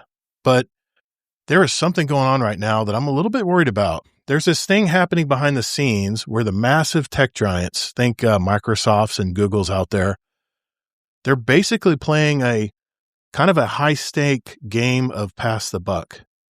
They're lending each other money. You've talked about all the debt, just so they can buy each other's tech, making their bank accounts look huge while the actual money is just moving in one big circle. It kind of reminds me of the old get-rich-quick schemes out there, you know, but on a $1 trillion level. These companies are racking up massive debt just to keep the lights on in these giant computer warehouses, not to mention creating more energy demands and raising the cost of our power bill too, which we talked about that earlier. But running this stuff is incredibly expensive, kind of like running a top-tier gaming rig on like an old battery backup, where we just talked about in your last topic there, Notorious. To keep investors from panicking, they're also using some pretty creative math to hide how much they're actually spending. So if this supposed bubble pops, it's not just going to hit the Silicon Valley types out there. It could tank the whole economy. It could hit our retirement funds, our 401ks to boot. And for all that cash, what are we actually getting from AI? A lot of people are calling it work slop. I mean, you've probably seen it, those AI written articles that make no sense, or the occasional Google results that give you totally wrong answers. It's like hiring SweeperBot to do a master level Nightfall strike. They might show up, but they're probably just going to walk into a wall somewhere. Some companies are actually losing millions of dollars because the AI generated work is so bad that humans have to go back and fix everything anyway. Today, it feels like they're forcing this tech into every app we own as well, just to prove it was worth the investment to begin with, whether it actually works or not. Here is where it gets weird.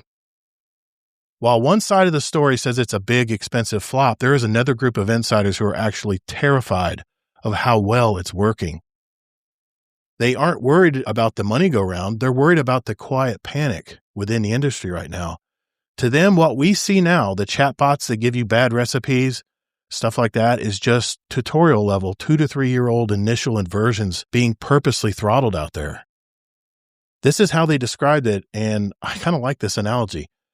We are the folks on one side of the dam looking at that still water, but the insiders are on the top of the dam seeing the water rising very fast, and they're worried if they should tell someone about it. They're seeing new versions of this tech that can actually think through problems and, more importantly, act on them. We're moving into the era of AI agents. These aren't just things you talk to. They're digital workers. You tell them to, hey, plan my vacation, book all the cheapest flights, and they just go do it. No human clicking required. It is a massive jump in power. They're calling the 100x rule. What this means is that one person with the right tools can suddenly do the work of an entire department. Today, with the advent of OpenAI's GPT 5.3 Codex and Anthropic's Claude Opus 4.6, there's an insider out there that wrote up in plain English a description of a software application he wanted to build, walked away for a few hours, came home to a finished product. And the AI didn't only just make the app, but it opened it on its own. It clicked all the buttons, tests, and features, just like it was a human user. If it didn't like how the menu looked on it, it would go back in its code and fix it. It iterated until it was satisfied.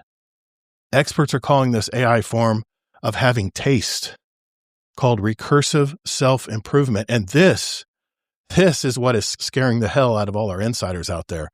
The insiders are also stating that AI is only 1 or 2 years from autonomously building the next generation of AI. Now, that's some scary shit.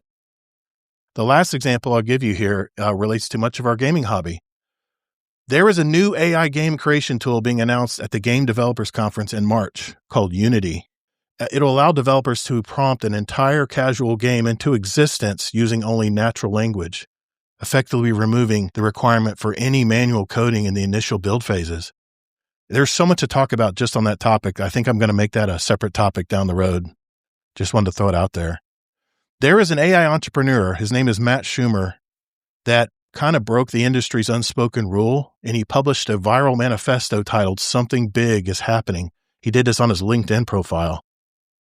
He admitted he's been lying to his friends and family, giving them a watered-down, socially acceptable version of AI's progress so he doesn't sound crazy. So here we are, stuck in the middle of two very different stories. On the one hand, you've got massive financial bubble built on hype and a bad math that could blow up the economy. And on the other hand, you've got a tech revolution that's moving so fast, it's making the traditional 9 to 5 look like a relic from the past.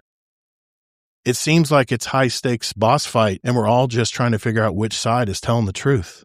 Is this whole thing a house of cards? It's going to fall apart any moment now, as soon as a new car smell wears off?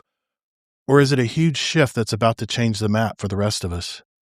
As the machines get faster, the most important thing we might have is our own common sense, knowing when the tech is helping and when it's just more noise. So I'll ask everyone here, who should we listen to? Who should we listen to? I'm reading articles that are saying that AI is a bust and just a fancy search engine.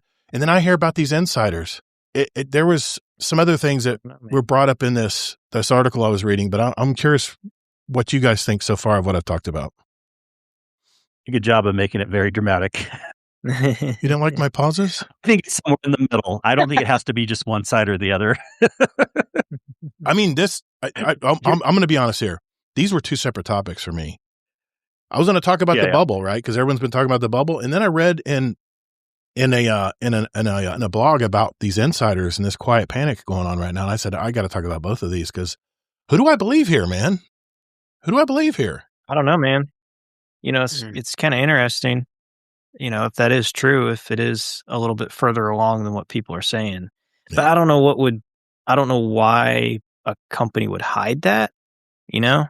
Like, wouldn't you think that they would be pretty like gung ho about posting that everywhere? Like, oh, we can build a game with just, prompts and walk away and it'll do it. I know a lot about these. You do? Topics. Yeah. Well, they were talking about, go finish up if you had more to say, bro. Yeah. Well, they were talking about in this article how remember when they tried to use AI in all these high tech law firms and they were producing these fake court cases. Remember that? You know what they're doing now? These top tier law firms are using custom AI interfaces now where they can have it melt down a 200-page merger contract. And they can say, listen, find anything that's going to give us some liability in the UK markets, for instance. And within minutes, it had everything drawn out. You know how many interns that would take to go through 200 pages of that legal stuff to figure that out? The AI did it in minutes, and it was perfect. It was no errors at all. You know, that's the kind of stuff. If it can actually be accurate, you know, I'm kind of all for that. You know, because it can cut out a lot of time. You know, especially if it's in like the regulations area. You know, if you're trying to figure out, you know, how to sell a product in the UK, like you said. But so if that can actually cut a lot of that time out, I mean, I can see it. You know, how much it's worth, but is it accurate? Yeah. I got a comment about it, but go ahead, Kingsley. But I know a lot about these topics. Okay. Go ahead. No. Yeah, my thoughts are this, and this is a perspective that a different perspective I'm going to look at it from, and you hit on it, the financial side of it. In how many years is the hardware going to have to be updated? That's true. And they're already in debt. Mm-hmm. How are they going to pay for the upgrades of all these massive data servers everywhere around the country? Or debt? And I know I can answer that. Google recently just took like on billions of dollars of debt. They've got the free cash to do it, but they're just doing cash to do it. They're doing it so they can work around some international things they're trying to work with and make it an easier process. But man, there's so many people. It's like the .com boom right now. These companies are positioning themselves to be the first one that jumps into that field for real.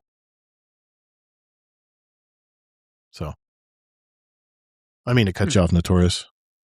No, you're fine. I'm concerned about how sustainable is it, or if what we talked about earlier, they improve the technology, like OpenAI and all that, or the AI companies get their own hardware, better functioning, better, more upgradable, modular type hardware where you can plug and play and upgrade certain things. That might be, but I think they've rushed into it so fast that what you call the bubble, which literally is, it's like the housing market or any big bubble, it expands, prices go through the roof, it drives everything up. It's eventually going to have to come back down. Just how hard it comes down, we don't know how hard if it crashes or if it comes down easy, I don't know how they're going to it's all on how they manage it. I imagine that is. I don't know the financial side of it that well. Okay. Yeah, exactly. Go ahead, Kingsley. All of this is somewhere in the middle right now. We have no way of knowing how everything's going to turn out. It's not worst case scenario. It's not best case scenario. On the financial side, first of all, there probably will be some kind of at least a slowdown to worst case, some kind of a bubble. But that doesn't mean that it's going to be, I mean, we lived through the .com, we lived through the housing thing. Not everyone was affected by all those things. Usually what happens is, I mean, we got eBay and Amazon out of the .com bubble, and a few companies will stay around, and not everyone's portfolio will get affected. I used to think that was going to crash more, but right now, and I still think they're building it out too fast. That's a separate point. Yep. Regulations. They need to slow down on the build out. But I don't think it's going to have a big crash, but no one knows. Okay. So that's on the financial side. Okay. If someone thinks it's going to crash for sure hard, no, there's no way you know that. But then on what it's good at, I know a lot about this programming thing, Todd, a lot. Programming and like the lawyer stuff is two of the best ways to use AI. Yeah. All the chatbot stuff, all the creating graphics and humans talking stuff, no, AI is not good for that. Okay. When we think about video games and people not wanting AI in it, they're usually thinking of like, oh, AI is making the cutscenes and they're making the voice lines and they're doing this. And no, we don't want AI to do that stuff. That's right. But where AI does really good is just finding information quickly. Okay. So like in the lawyer stuff, finding the stuff through the briefs or like writing code. Mm-hmm. Now, where people have the worst situation is the new people.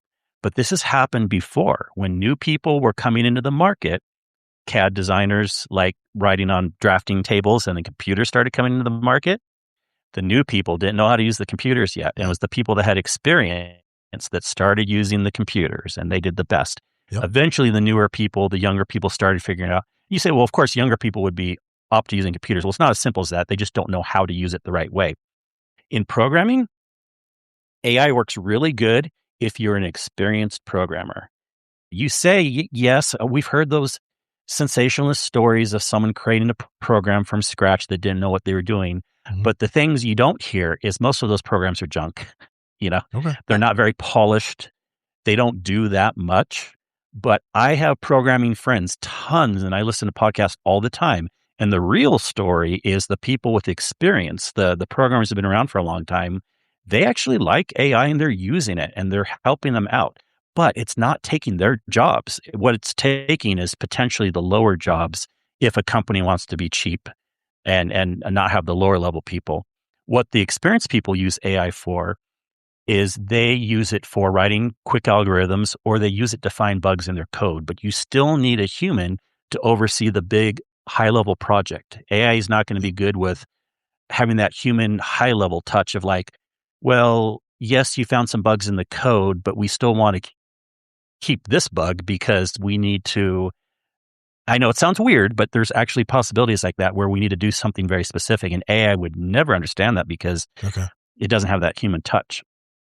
So programmers high up, the lawyers themselves, AI is good, but then you're right, the interns, not so much.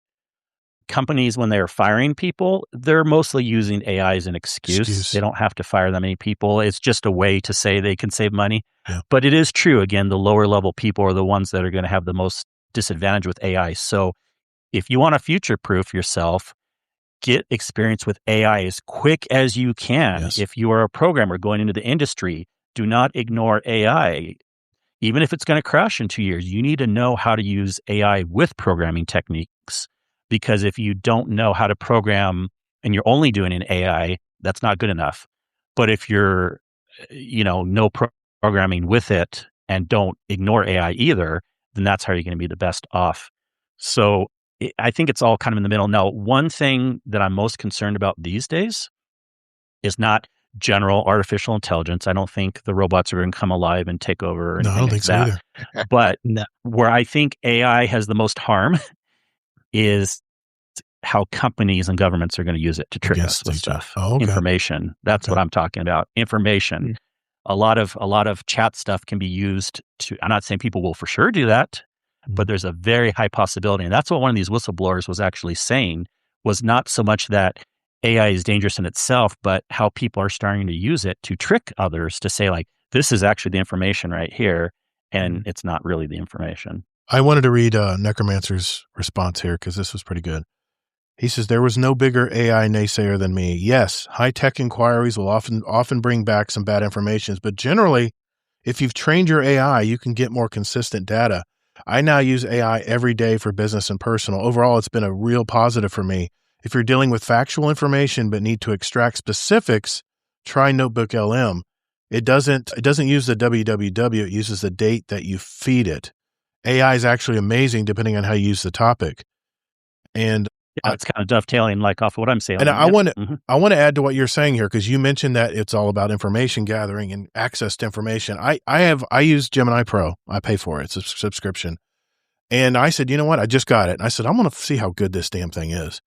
I gave it a pretty good answer. I said, listen, I keep hearing in these articles that we're going from the information age into the intelligence age, and it's going to be quick and fast. And I ask it, what does the intelligence age look like? If tomorrow we became in the intelligence age, what would it look like? And here's the answer it gave me. I want to read it. We will move from being librarians of data to architects of outcomes.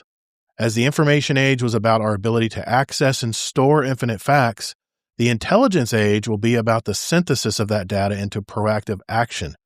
The cognitive heavy lifting, the tedious sorting, scheduling, and basic drafting becomes a background utility, much like electricity is now, allowing us to focus on high-level strategy and creative vision. The most valuable human skills will be curiosity, empathy, and the ability to ask the right questions. We will likely experience a hyper-personalized reality where our education, healthcare, and daily workflows are uniquely hyper-personalized, and they're tailored to our biology and preferences. This reminds me of a good movie I saw in the past. I actually put it in one of my top 10 lists for 2022, I believe. The movie was called Babylon. It starred Margot Robbie. I don't know if you guys remember this movie. It was about the transition of the silent film stars to the era of sound. And these stars were so unprepared for it, they just faded away. Some of them jumped out of windows. They just didn't know how to deal with it. And if you haven't seen it, it's really good. But this is my fear, is that, like Necromancer said, we need to start using it every day and start getting good at using it. And I even was reading another article that said you should jump on and learn something or try to use AI every day for something you want to try to get done. And I'm going to try to do that every day. But what do you think about that answer? You were talking about how it's about accessing information, Kingsley. Does that was sound a very good answer? Does that sound? Yeah, I mean, that's Gemini legit. Pro. That's a $20 a month. Doesn't mean service. it doesn't mean, I mean, that sounds like a panacea, like a perfect world and everything, but Yeah. the point is valid where exactly what I'm saying, us as humans will be architects, will be integrators, will be people that need to know high level stuff. And I know a lot of people, some of my programmer friends, they're very low level. They're autistic. They love getting into the code. But you got to be more high level if you're going to want to work well with AI, because that's where the jobs are going to be, is seeing big picture stuff and putting things together. And yeah, I agree with that answer personally. I'll give you one more example, and then I'll let someone else talk here. I was talking to my wife about this, and we're on the way to see a movie, which I'll talk about in a minute. It's about AI, actually. I don't know, the timing could have been perfect in it this week. But I said, listen, honey, I said, what if instead of all of this work and red tape and paperwork and testing stuff that they have to do, what if one kid could take a questionnaire when they reach the 5th grade? And then all of a sudden AI can put a whole educational program together through teachers and through artificial intelligence, where that kid will express what it's interested in. It can test it on what might come easy to the child cognitively. What if they could build a whole educational system around that child? Don't you think that child would benefit so much more than these cookie cutter shit that they make all the kids take when they some of them can't even link up to the tests because they think differently. I mean, we talk about ADHD all the time. There's kids that have all kinds of different cognitive disabilities when it comes to how they learn stuff in school. AI this is what this answer reminded me of, is the fact that they could hyper-personalize education for your child going into school.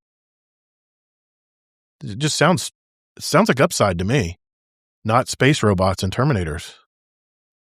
I don't know. I just want to mention that. What were you going to say, Barrel? Well, I think my job is safe for a good while. I don't think AI can pull a piece of 4-aught wire through some floor trusses. I was just No. You need robotics, and robotics aren't alive very well. Yeah. I agree with you, Todd, on the teaching part, because we've tried to force children into a cookie cutter mentality of teach. When I was young, I struggled in elementary school and things because they didn't have ADHD diagnosis back then. Right. But I'm the poster child for it in the 70s. Right. Because I could not focus. I was always reading, always exploring, always digging into something. But the education that I got in a Catholic school did not intrigue me. Yeah. And till I got into the later grades, and teachers encouraged me, said, man, why don't you start writing? Why don't you start doing, because you're very expressive. You can write, you can do these things. And I said, I'll start doing some things like that. And chat, if you can get AI to help the teachers curtail, not just take it over, but as Kingsley put, there's a human intervention in it, an overseer that makes sure that it's getting done right, that the right programs, the right things are being plugged in to help the kids learn better.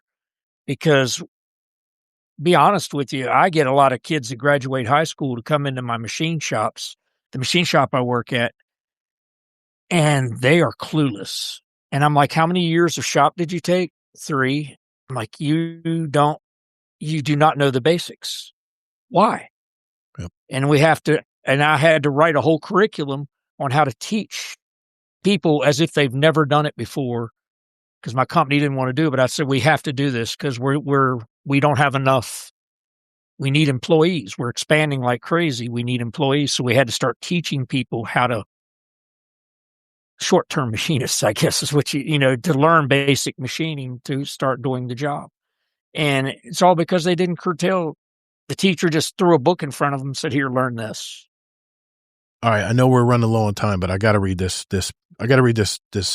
comment from Necromancer. I have a decade plus of business emails. Jim and I can find what I'm looking for in less than a minute. I've often spent a half hour looking for something specific. I had an alarming health issue. It wasn't threatening, but my doctor couldn't figure it out.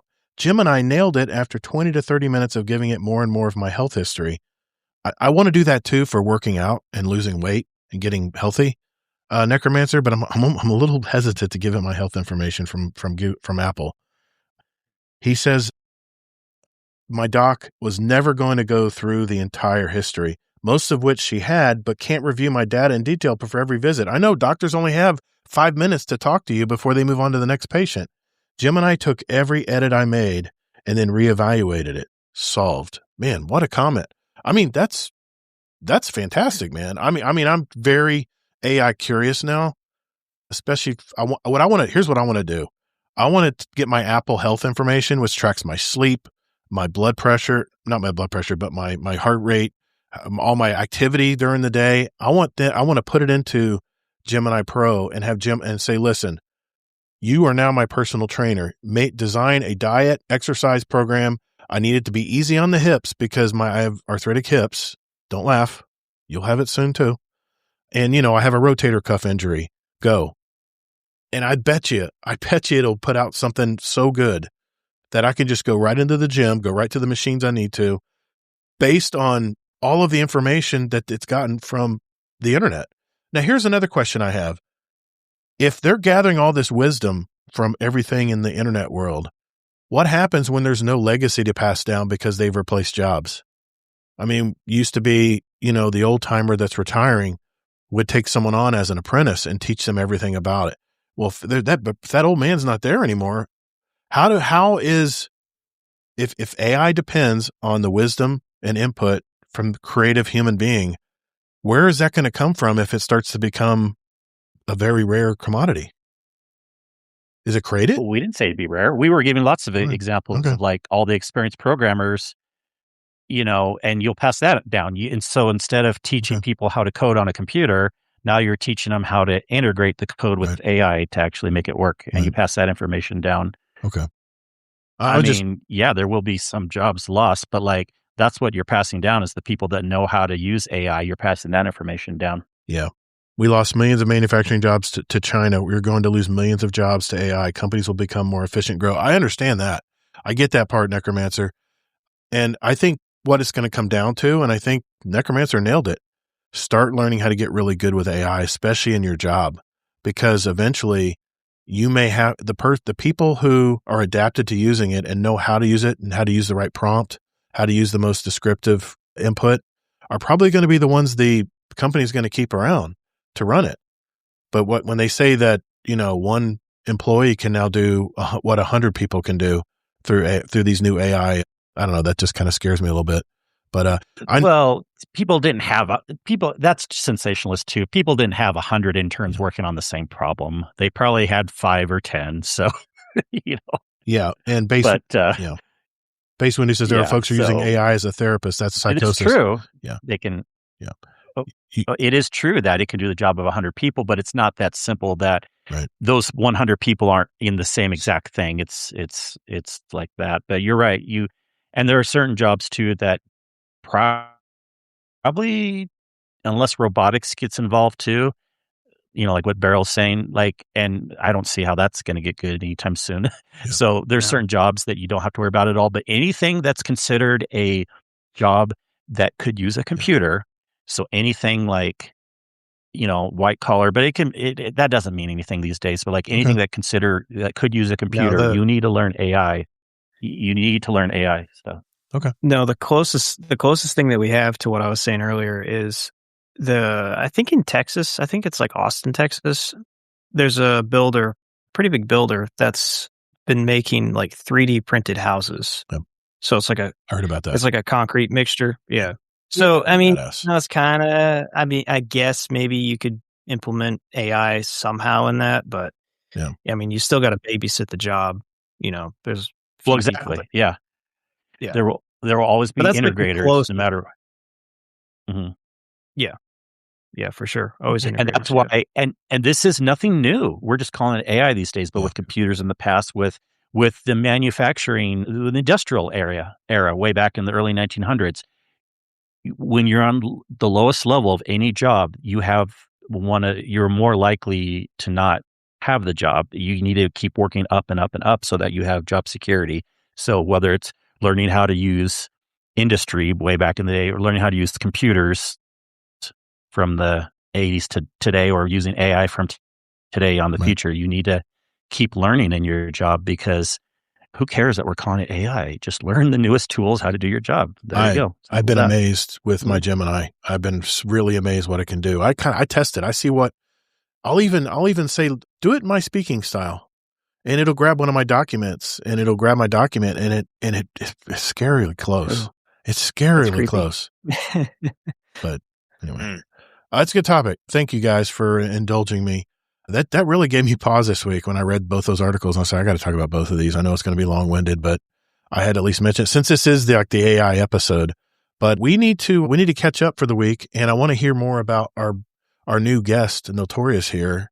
So we're going to do that when we return.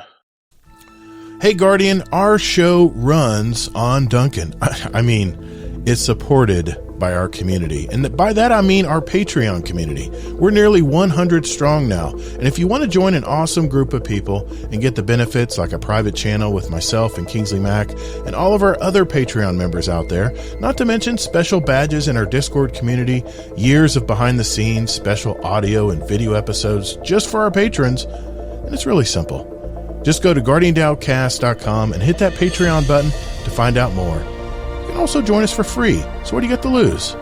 If you've received any value from the show today, keep those corporate sponsors out of our podcast by simply joining our awesome community at patreon.com/support Guardian Downcast. Later, Guardians. All right, before we go tonight, we want to go around the table and check in with our guest co-hosts and see what they've been up to in their life. I wanted to go to Barrel Barley first, since we haven't seen you in a while, man. What you been up to in your life? What are you playing? What are you gaming? What are you watching? Anything you want to talk about, man? The floor is yours. Yeah, so my wife and I have been watching the show Only Murders in the Building. Oh yeah, Steve Martin and Martin Short. That is hilarious. I think they got 6 seasons out. We're on season 5 right now, or maybe the 6th season is coming out, I think. But yeah, that's been a very, very funny show. it is. But apart from that, just been playing Destiny, a little bit of Arc Raiders. What do you think of Arc Raiders? I really like it. I'm not a third person shooter kind of a guy. I get that. So I'm really looking forward to Marathon. Yeah. I'm really, I got you, man. Yeah, but that's about it. Okay, man. It's good to see you, man. I'm glad you came on tonight. I know we haven't talked to you in a while. Yeah. And you have a younger brother that plays in our community. Is that right? Older brother. Older brother. Sorry, I didn't know if it was older or Yeah. younger. But yeah. Okay. What's his name? You want to give him a shout out? Yeah. Josiah. Josiah. Okay. Nice. Yeah, Is that his gamer tag, Josiah? Yeah, that's also his gamer tag. Yeah. Okay. How old is this guy? He's 34. Oh, okay. Easter. Yeah. Cool. Kingsley Mac, what have you been up to this week, man? What's going on in your life right now? Oh, man. Well, shout out on the Destiny side to, I believe it was your first raid, Dad Bod, but at least with our group, we got a newer member of the community through a raid, the Deepstone Crypt raid. Nice. Yep. Kate's also in the chat. She was there also, and we had a lot of fun. And I know he did too. And I kind of knew, just based on some communication ahead of time, that he would pick up things fast. And not that it matters one way or the other, but like some people were a little bit like, oh, new person, we'll teach all the things, but it seems to like be a natural Destiny stuff. I got to ask Dad Bod. Dad Bod, did he make you do some of the stuff, or did he make you just kill ads? No, Kate was explaining it. Okay. Yeah. Cool. We did. Yeah. He did do the positions, because we, Nice. unless someone's like totally against it. Did he? Okay. Yeah. He did operator in the fuse room. Nice. Yeah, he probably did it better than you. I knew you were going to bring that up. I'm not the best at that raid. It's because I didn't learn that it. Position. Hey, you can teach it to Todd next time we run. Hey, Kate's digging the knife in my back. He volunteered to run the positions. Yes. Oh, Kate, man. I get it. Jeez, Louise, man. Yeah, no, you had fun. I mean, you were there. Who else was there? It was a couple other people. Oh, my goodness. Gosh, I got to look it up. Kilvin, thank you. We have our live correspondent in the chat. Big my brother, Titan. Maximo. Look, it's like I should know this, but then, I raid at least once a week usually. So it's like I got to remember every single group. Yeah. But I've been having a lot of fun still in Division. We had the seasonal capstone mission. The season only has a couple weeks left, and it has a 12-week story to it before you get to the seasonal capstone mission. They do seasons really well still, even with less employees than Destiny has. You're trying to bring me over there, trying to get me to the dark side. I'm thinking about it. Seriously, more and more people are checking out Division. Astercross just started streaming it today. He's having a lot of fun with it. Nice. I'm telling you, anyone who likes Destiny, it's another looter shooter, and it's not a space type thing, but it'll scratch a lot of those same itches. But anyways, I know Nolt, you have a lot of fun in Division. Also, we team up every once in a while. But I think Amazing Taco King said more time for you guys in Diablo, whatever. I've been loving Diablo also. We've talked about that. It's my 3Ds, Destiny, Diablo, and Division. So, nice. Yeah, Diablo is a really good season, I think, this season, although maybe people are super hardcore. They might get bored of it by now, but we're getting closer to the end of that also, and always looking forward to what's coming up. And of course, it's big expansions coming up in April, so I'm looking forward to that. So awesome. Yeah. I wanted to ask you a question. I know I'm going off the tracks again, but Apple is integrating video podcasts into its Apple Podcast app now. It's going to be coming with 26.4 update this spring, I think, and the beta is already out for testers. This could mean that we could upload our video live podcast to those who listen on Apple Podcasts in the near future. But we already talked about it so far. Only a few podcast hosting companies are offering it. Not to mention that, I just want to mention that little nugget out there. But I did want to mention that I have switched hosts to Captivate. I was with Libsyn podcast hosting services, and I switched to Captivate. And you'll notice in the podcast audio episodes now that we now have chapters. So if you want to go fast forward to Notorious's topic in the audio show, now you have that ability. Soccer was just asking me about that today, and I want to make sure I brought it up. But what do you think? Do you think video podcasts will make it into the players eventually, or do you think this is just a fluke? What do you mean the players? The other players other than Apple? Yeah.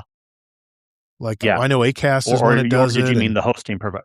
Well, yeah. Okay. So yeah. I mean, of course, the providers have to do it first, and as you mentioned, only a few do so far. But I think more will get it. I don't see why not.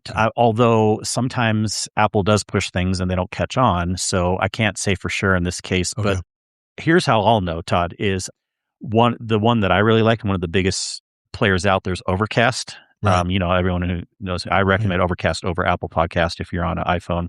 Okay. I listen to their podcast, Accidental Tech Podcast. I know Mark Armentz, the programmer of that podcast player, and I'm sure he'll be talking about it in the next show that's coming up, because this was stuff that came out before they recorded their last episode. Nice. And I'm expecting him to say that he's going to build it in.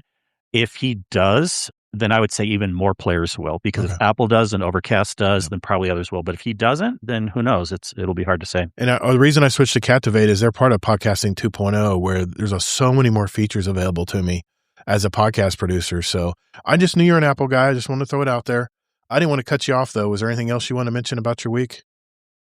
No, that was basically it. I mean, I'm sure I could think of something else, but I'll let other people talk now. Okay. Notorious, what have you been doing this week, man? And we'll get into your story. It's separately, but I just want to ask you about this week, what you've been up to, man. Just chilling, enjoying the family, gaming some. We'll talk about it when we do my thing. Okay. I've just been recovering and getting healthy again. Nice. Okay. Well, I'll just go ahead then. I'll speak my piece. My wife and I did see a new movie this week in theaters. using my AMC Stubs A-List subscription. And no, I don't get paid to say that. I tried. I called them. They didn't even return No one thinks you do. They didn't even return my email. They don't even have anyway. We saw Good Luck, Have Fun, and Don't Die. It's starring Sam Rockwell. It's about a man who takes patrons of a diner in this L.A. little diner. He takes them hostage, claiming he's from the future. All of this to find recruits for a quest to save the world. It's kind of funny timing on this movie because we were just talking about AI. In fact, we were talking AI. My wife and I were on the way to the movie and we didn't even know it was about that.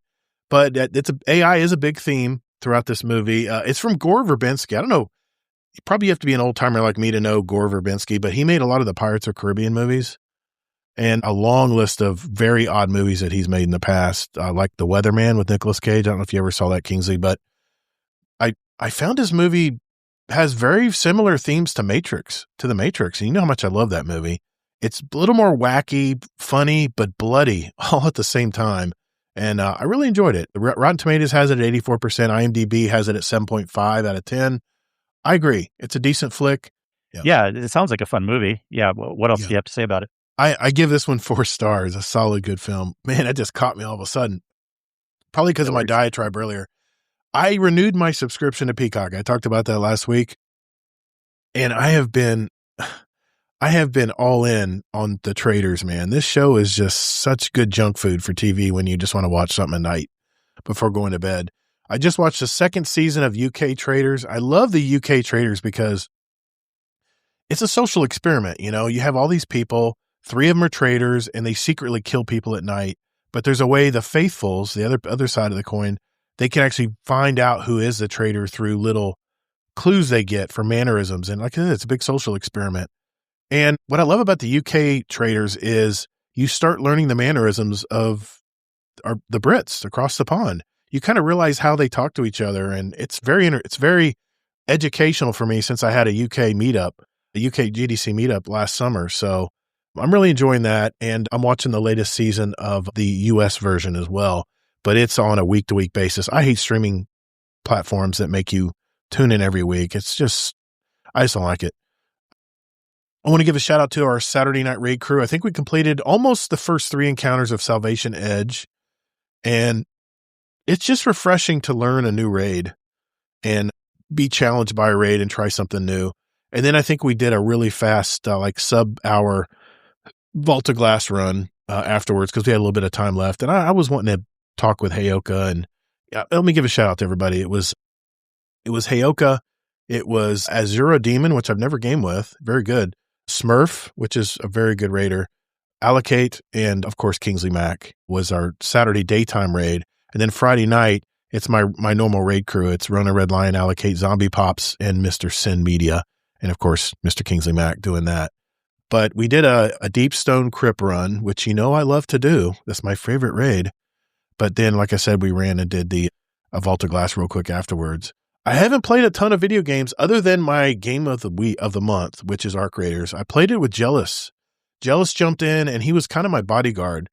All he did was just show me and teach me everything in this game. And I got to admit, man, if you watch that stream back, I live streamed it. You can watch the playback of it.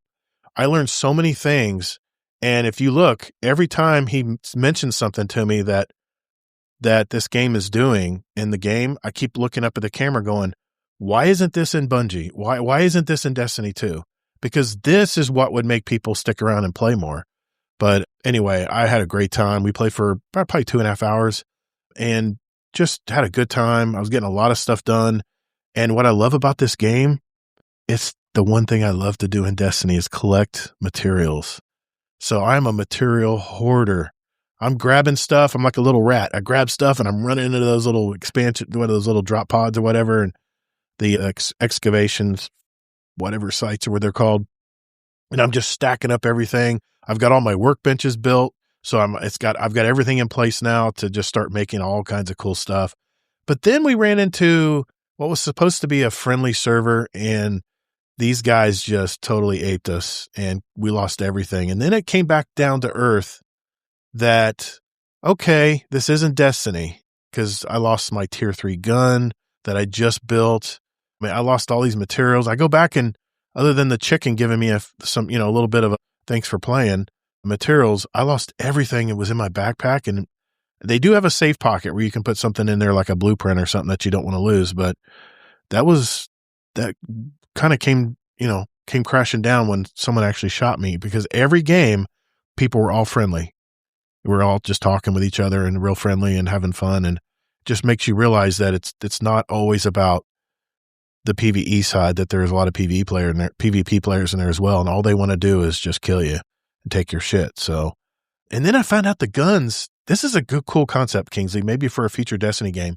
The guns have a stat on them called durability. And the more you use these guns, the less that number goes down. And eventually the gun basically just disintegrates in your hand when you're done, when you can only get so much use out of it. That would be one way that Bungie could keep that looting treadmill going, is the fact that the guns actually have only so much use in them. Gross. I don't like that. Okay. No. I do not like that at all. I didn't know how you guys would take that, but Gross. I thought it was an interesting thing to do with our For some games, yes, but so I'm the type of guy that likes to fix that. So whenever it goes down to like 95%, I fix it. Oh, like I can't run it. I repair it. Okay. I can't run it down. Okay. So for me, it's like, I don't know. It's too much work, I guess. Yeah. For me. And when but for some games, it does. Yeah. Diablo, you can repair weapons too, but it's kind of pointless. It's like just another thing to have. If you really like that for some reason, I guess. It can work. I don't see why it needs to be in there for sure. And you can still lose the gun. I think for Arc Rangers, it works pretty good because you don't really shoot that much. I mean, you can if you get like a heated battle, but like, you're not shooting as much as in Destiny. So I think it makes a little bit more sense. I hear you. Okay. No, that's all I had. I tell you what, let's get into our interview with Mr. Noltorious here. We'll do that right after this. All right, boys and girls, this is getting toward the end of our show. On our new player or our new guest episodes, we actually will run them through just a quick mini interview and then finish up learning even deeper about them with our speedrun segment. So I know that you're from the state of Virginia, Noltorious, but what do you do for a living, man? Are you married? Do you have kids? Start off right there. Been married it'll be 41 years this year. Wow. Dude, Kingsley's putting us to shame, man. I thought I was a big kid on the block. I'm old. Got married young. Oh my gosh. I remember our ages. Well, not specific, but I know more about the members in the Discord than you do, Todd. I guess so. I don't know. Yeah. I've been married 41 years. I've got 6 kids. I got one adopted and 5 of my own. And I have a son that's the same age as your brother, Barley. He's a police officer here in Virginia. And every family has their problem child, and I've had one of those, so a heartbreaker. So you learn to carry on, still love them, but can only do so much to help them. So yeah, it's been good. It's Virginia. We're thinking about moving, downsizing our house since the nest is emptying. Oh, that's a great thing, empty nesters. Yeah, my wife and I are talking about, man, what can we do? It is. With all the kids gone, man, we can go do so many different things. You just got to raise, dude. Yeah. Oh, man. I'm starting on the other side of that. Yes. Yeah, I've got grandkids. Yeah. Yeah, I have 8 grandkids. They are, I got 7 boys and 1 girl. His grandsons. They're a blast. That girl's going to be so spoiled. She is rotten. That's what grandparents are for, man. I cannot wait to spoil this kid. As soon as he's old enough to play a video game, I'm going to put him in my lap. We're going to go play Astrobot. Let's switch gears here. Speaking of video games, what was your earliest video game, man? Did you start from the beginning? Because it sounds like you probably did. DOS games. Yeah, I started you did. back with Duke Nukem. Yeah. And games like Castle Wolfenstein and all kinds of old games. Just started building computers and just getting into gaming. I was like, man, I can play games on these things. That's cool. Yeah. Now, A question from the chat here. Notorious Deadpool was wanting to know what part of Virginia you're from. You don't have to say exactly where, but maybe just a general area. Southwest Virginia. Okay. Is there a major city near you? Blacksburg. Okay. Roanoke. Because he says he's originally from Norfolk. So yeah, he's over by the coast, by the Naval Yard. Yeah. Base Window said he used to live in Stafford, then Manassas. So yeah. Okay. Yeah. It's up northern Virginia. Yeah. How did you find Destiny? Are you a day one player? Did you find it from the beginning, or did you run into it later? No, I did not find it. I wish I did find it at the beginning because I missed out a lot on D1. I was playing Mass Effect. My friends at where I work at were some of the machinists I work with. They played Destiny, and they kept telling me, come on, man, you got to come play Destiny. And I said, no, I'm waiting for Mass Effect Andromeda to come out because I want to play that now. I made a big mistake with that. That game was hot trash. I played Andromeda. It was not what I expected. I'm almost done with it, and it's nothing like I expected. Yeah. And so I got into Destiny 1. I got up to level with my Titan, but I never got into any raids or anything. But then we went into Destiny 2, and I was hooked. Yeah. No game that I've ever played has the gunplay and the style of play that Destiny has. It's just fun to play. Yeah. I came from Call of Duty. The co-op. Yeah, the co-op playing is awesome. I love it. Yeah. And I love to game with other people. Nice. Do you have a favorite memory from the times you played Destiny that comes to mind? A recent memory. That's fine.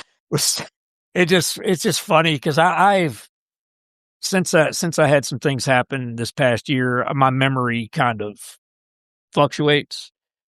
And I kept calling the second, down where they were hitting the panels. I kept calling number 2, number 1, and they kept frying down there. And I was like, "Oh, you dipstick! You gotta get it right." Kate comes over and says, no, that's number 2 right there." I'm like, "Oh, yeah, it is, isn't it?" It's just funny because I've been in a Destiny 2 clan where it was so toxic and so hateful. The leader was that I quit. Kate was in it. We all quit. And I just played Destiny solo for a long time and then got back into a decent clan, got into a better clan, and Kate finally talked me into coming over here because y'all seem to be pretty consistent at playing and having activities to do. Yeah, so that's how you found out about us, and Allocate brought you in. Yeah. Nice. Yeah. She told us about it. It took me a while to come over, but I did. Nice. That's good to know. Awesome, man. I did not do it on purpose, Allocate. That's what she said. She almost think you did it on purpose. Because she was down there, and she's the one that got fried. Now, important question here, Notorious. You may be judged. Do you do bounties? When they're available, that is. Yeah, what bounties? They're still out there. They call them Vanguard orders now, right? But do you focus on those, or do you just care? I'll tell you the truth. I haven't been on Destiny except to do raids or get on and play with some friends, see some friends online and maybe help them out and just get in and do things with them. I've did everything I needed to do on Tharsis. I got all the bounties done. I got all the parts I needed, got all this stuff. Yeah. And I'm like, what's the point? And I know, judge me if you want, but it got boring and I had to take a break. So I got into playing some other games. I hear you, man. A lot of people did the same thing. I don't judge I don't want to get burned. Yeah, I don't want to get burned out and get angry at the game. I've taken probably a good 10-day break from Destiny lately. So are you a Titan hunter or Warlock main? I am a crown-eating champion. Of course. I knew you came across as a Titan. I guess. Yes, I am. You just like the punchy boy? We bug him about it. Okay. You just like to be a punchy boy? You just like to be a punchy boy? In a loving way. All right. Oh, I put my strongholds arm and I'm a tank. I just go through and tank everything. He is, yes. Yeah, he's very good at staying alive. He helped my brother and I beat Avalon the other night on Legendary. Wow. See, I drew the fire while they killed everything else. I'm taking fire. He was just sitting there with his sword, like just. Nice. I was doing the Derealize mission last night too, and kind of the same situation. Like I could not play that close as a warlock for sure, but we're more tactical. No. Yeah. When I play warlock, I learned to try to find cover and angles to get at the enemy because you'll get wiped. Now, a question I had here was, this is a question I like to ask because it kind of tells me where I think your head is in Destiny. If there's one weapon in your vault that you could that you refuse to delete, what would it be? You can look at them if you have to.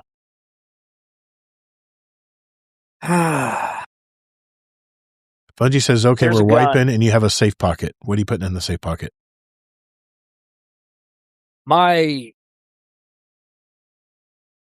I like pulse rifles, and Destiny has released a few very good pulse rifles, and I love the High Tyrant. I love Horror's Least. Yep. But Blast Furnace is my baby. Oh yeah, I still got my original. I've got the one that got the upgraded perks on it with explosive or kinetic tremors. I think it's explosive payload or something else. You didn't do Into the Light. You got a fresh one from there. Yeah, I did too. And I had several of them. Is just devastating to use. I just don't use it much because, guess what's in the kinetic slot that I'm using? The plastic blade.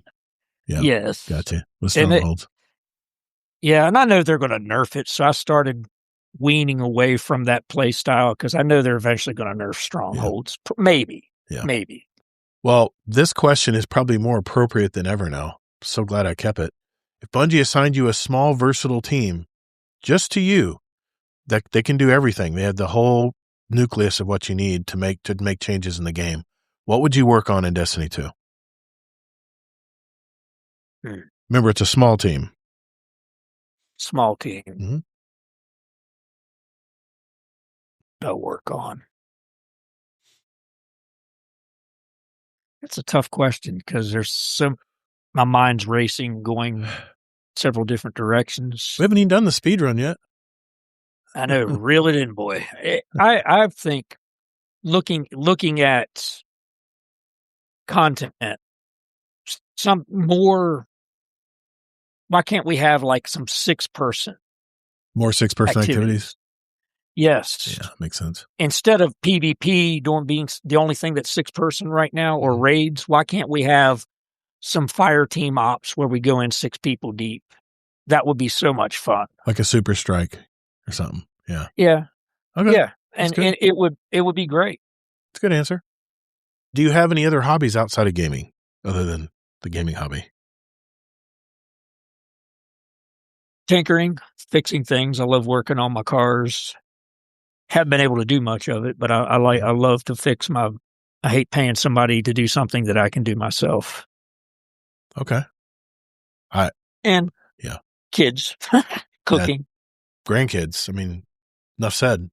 That's enough to keep you busy right there on the side. I wanted to ask you this ever since you joined our Discord. Dude, what is up with that gamer tag? Okay. The truck is what you're referring to? I don't know. I don't know anything about the truck. I know the truck is the avatar you wanted to use tonight, but I don't know anything about this. Well, Noltorious1 is a play on my name. Huh? And I just sat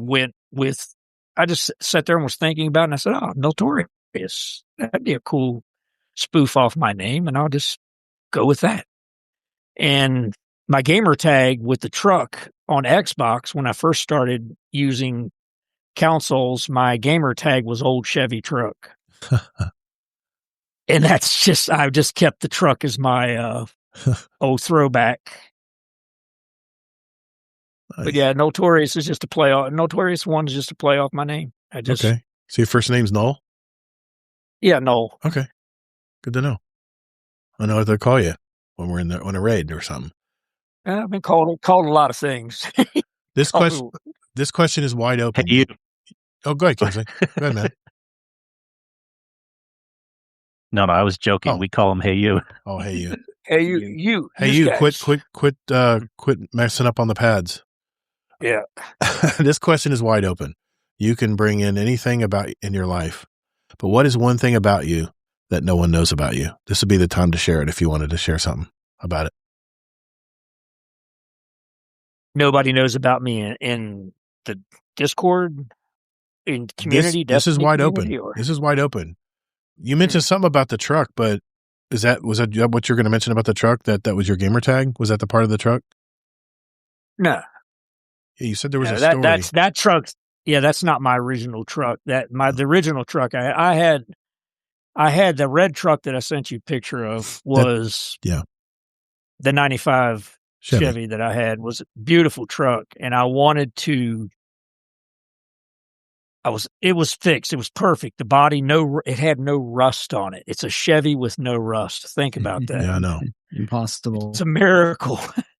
And it's not a Northern truck. And I had this truck, and I was trying to buy a house, and we were going through some difficulties. And the real estate agent said, "Oh, if you sell your truck and get rid of that," because I didn't owe very much. I only owed $2,000 on it. Yeah. Could have paid it, but paying it off, they said, "Oh, it'll help your score. It'll help this. It'll help that." Well, guess what happens when you pay something off?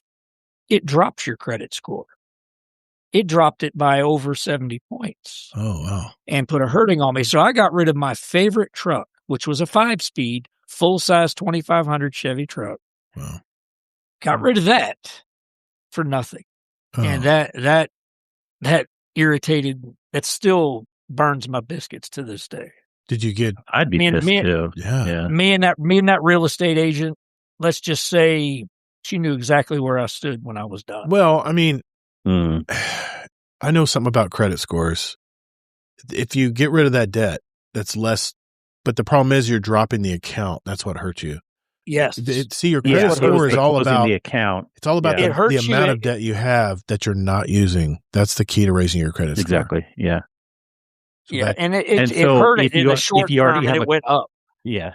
Yeah, in the short term. If you have a car loan, you never want to get rid of it as a short-term move. Yeah. If you don't have a car loan in the first place, don't get one right before you buy a house. Get one. But right. Yeah, I totally get it. No, that sucks. Oh, that sucks, man.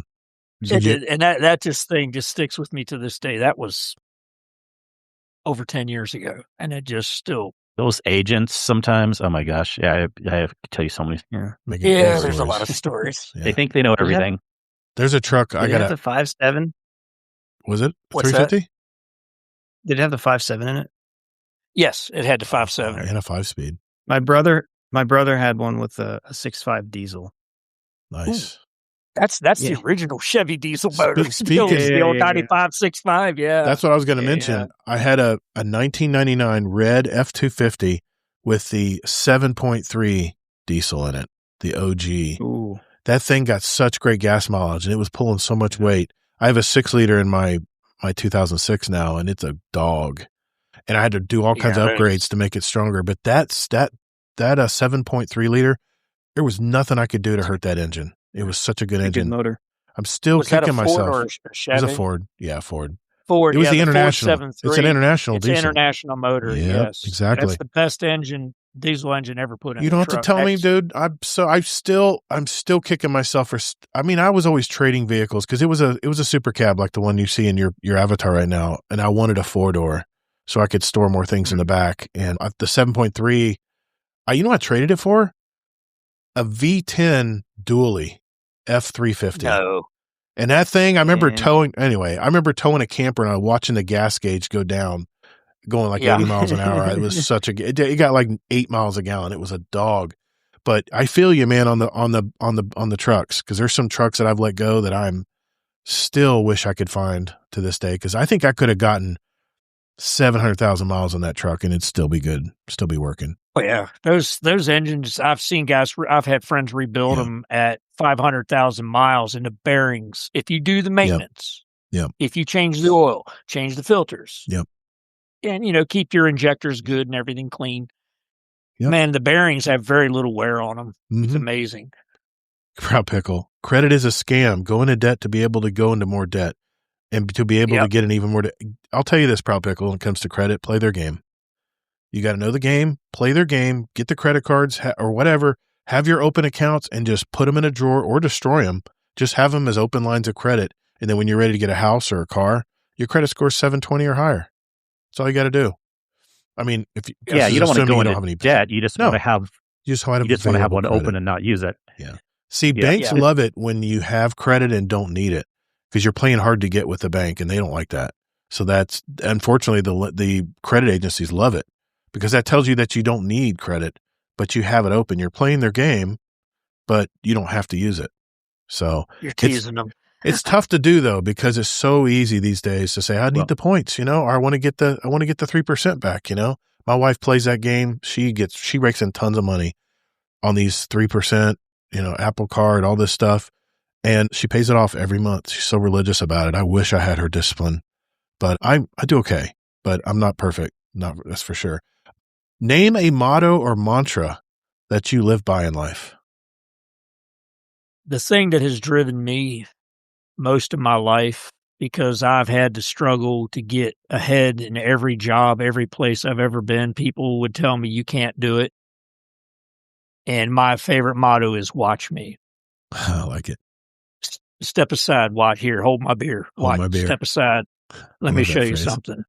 Because I was told that, I couldn't do this, couldn't do that. When I started building houses years ago, I went from being a ditch digger to a foreman laying out multi-million-dollar homes in Washington, D.C. area. So don't ever let somebody try to put you in a box, ever. You do what if you set your mind to it, you can do it. Good way to live, man. That's for sure. Well, I appreciate you sharing your life with us tonight a little bit, Noltorious, but we're not done yet. This segment is called the Speed Run. I've handpicked 25 questions from a pool of over 1,000. Actually, it's 1,200 now, submitted by our community. They're quick, simple questions to get to know our guests at an even deeper level. No time limits, no contest, just quick questions and answers. So if you're ready, Noltorious, let's begin. Uh-oh. Morning person or night owl? Night owl. Controller or mouse and keyboard? Mouse and keyboard. What's your favorite Destiny exotic? It could be from either game. Right now, it's the Praxic Blade. Okay, that's good answer. Love that thing. If you could choose, who would voice your ghost? I'd like Robin Williams to voice my that ghost. Would be to be honest with you, that'd be awesome. He could play Mork. Awesome. Yeah. I love it. Void, Solar, Arc, Stasis, or Strand? I like Arc for DPS. Okay. Pulse, hand cannon, scout, or auto rifle? I think I know the answer to that one. You know the answer. Pulse. If you could live anywhere in the world, since you're thinking about relocating, where would it be? My dream would be to live on a beach somewhere, but nah. Where there's just not many out hurricanes. In the country. Yeah, I just out in the country. I just like to be out in the country. I got you. What is an interesting thing we would find in your gaming space tonight? In my gaming space? Uh-huh. I mean, I've got stuff to choose from here. Well, I'll tell you honestly, I've got motherboards and processors and all kinds of PC parts all around me. I've got stuff. I got the original Pentium sitting in a box. Oh wow! Behind me. Ooh, talk dirty to me. You're turning Kingsley on right now. Computer porn. There you go. You could do a slow, a GoPro and slowly go over your stash. It could be a little porn for Kingsley. Yeah, I've got an old Pentium 3 that still works. I fired it up about a few months ago. Yeah. Fired up the old Pentium 3 system. Nice. Had to find a power supply for it, but it worked. What is the worst job you've ever had? Oh dear. Working at Circuit City. Oh man, I would have loved to have seen you during those days. No, I'm not a customer type person. What was your first gaming system? I know you did DOS games. But what was your first system? First system that I owned was a PlayStation. Okay. Roller coaster or carousel? Roller coaster. Sweet or salty? And based on that answer, what is your favorite snack? I like a little bit of both, but I like a bit of honey. Candy. Oh, I can't eat that. Not with my dental stuff. No way. I love the candy. Yeah. It's like Mary Jane's back in the day. Or jelly beans, either one. Oh, those are good. If you had more time, what would you do with it? More time in the day or? Period. If you had more time, what would you do with it? you suddenly had 38 hours a day, what would you do with it? Spend more time going visit. If I had that much time, I'd go visit my daughter who lives several hours away, go visit I like it. family, go visit. I just would spend more time visiting people. Yeah, you don't realize it until they're gone. Yeah, I know. Exactly. What is your favorite Destiny planet and why? My favorite Destiny planet. I like Europa. Okay. But it doesn't have much going on anymore. That was one of my favorite planets, was Europa, and Nessus was fun too. Nessus, yeah, I like Nessus. I still like Nessus. What is the best sandwich? Best sandwich. I'm Italian, so I like the old Italian, just the hand, the gabagool, the prosciutto, just salami. Oh my God. My mind for some reason just went to Sloppy Joe's. Man, I miss those. If you could take one famous person to dinner, who would you take? You don't have to worry about money or anything. Just who would you take? Who would you invite to dinner? I'd like to sit down and talk with Morgan Freeman. I really, really would. Okay. The man just seems so interesting, so down to earth, you know. Yeah, definitely. Probably very wise. What's your favorite holiday? Favorite holiday? Like Easter. I just do. Okay. I'll ask this anyway. I know the answer. Can you drive a stick shift? Absolutely. I learned on one. Have you ever had a nickname? Yeah. When I work construction. Whoa. Is it rated PG? Yeah, it's not dirty. Okay. I was called the mole because I could dig ditches like nobody else. Nice. Must have strong forearms. Love it. Who is your favorite Destiny NPC? I love Cade 6. Okay. I love Nathan Killing. He's great. He's a great voice line actor too. Do you dip your toast in oatmeal? Do you dip your toast in oatmeal or grits? I'm not that Southern. I'm definitely Southern, man. That's the way I eat it. I eat it. I eat it on. I have it on the side. Okay, fine. You eat it on the side. What weapon slot do you use the most for your exotic weapon slot? As of right now, my primary, I use the Praxic. Gotcha. Or Thunder Chicken when I need to use Overload Killer. Okay. C-3PO or R2-D2? Like C-3PO. He's a goofball. I like that. Most everybody says the other one. What would you consider your spirit animal? Get a little esoteric here. I don't know why dogs like me because I've never been a dog person. I've always liked cats, but dogs love me. So I probably that dog would be my like an alpha wolf or a dog. Yeah, gotcha. Yeah, something like that. All right, final question. Name one thing that you would change about yourself. If I could go back and change or change now? If you could change it, what would you change? I don't think there's a time involved there. Change my eating habits. I don't eat too bad, but I could always do better. Okay. Eat healthier. Well, Noltorious, you have now completed the speedrun. Thanks for playing along. Appreciate it, man. Thank you. We are bringing back our speedrun question contest. If you do have a speedrun question that you want to enter, we'll have a special speedrun question submission channel in our Discord. And next year, we'll do it all over again. We had 2 winners this year. They've already been paid out. And we will spin the wheel of names to find that out. You'll have a chance to earn a $25 Amazon gift card. I know it doesn't sound like a lot, but that's thanks to our Patreon community, by the way. You can enter as many as you want, but we're only going to take one as your official entry. So what do you have to lose? Let's hear it. If you have something you've always wanted to ask in our speedrun question, this is the chance to let us hear about it. Okay. We have our questions from our community right before we wrap things up here. Be right back. All right, boys and girls, it's the final segment of our show. This is where we get our questions from you guys. No, it's not our final episode. Just kidding. There's a question we got from Dad Bod Hero, and I know we just answered a question he had earlier, but this really ties into our kind of our theme tonight. He asked this. He says, "Hey, Todd, so here's what I've been thinking about lately when it comes to AI and Destiny specifically. With Bungie being significantly shorthanded, do we think it would be a great tool to speed up production for a new game? Even the possibility of making a Destiny 3 with the short staff they're working with now, would it be considered a good resource for the direction of the future of the franchise? Does that possible scenario show innovation or dependency? If AI enables more consistent seasonal drops and fewer content droughts, would players prioritize reliability over handcrafted pacing? Is steady content cadence more important than the occasional and often delayed, deeply polished expansions? If AI assisted in building strike, seasonal activities, or even weapon variations, where is the line between tool and creative replacements?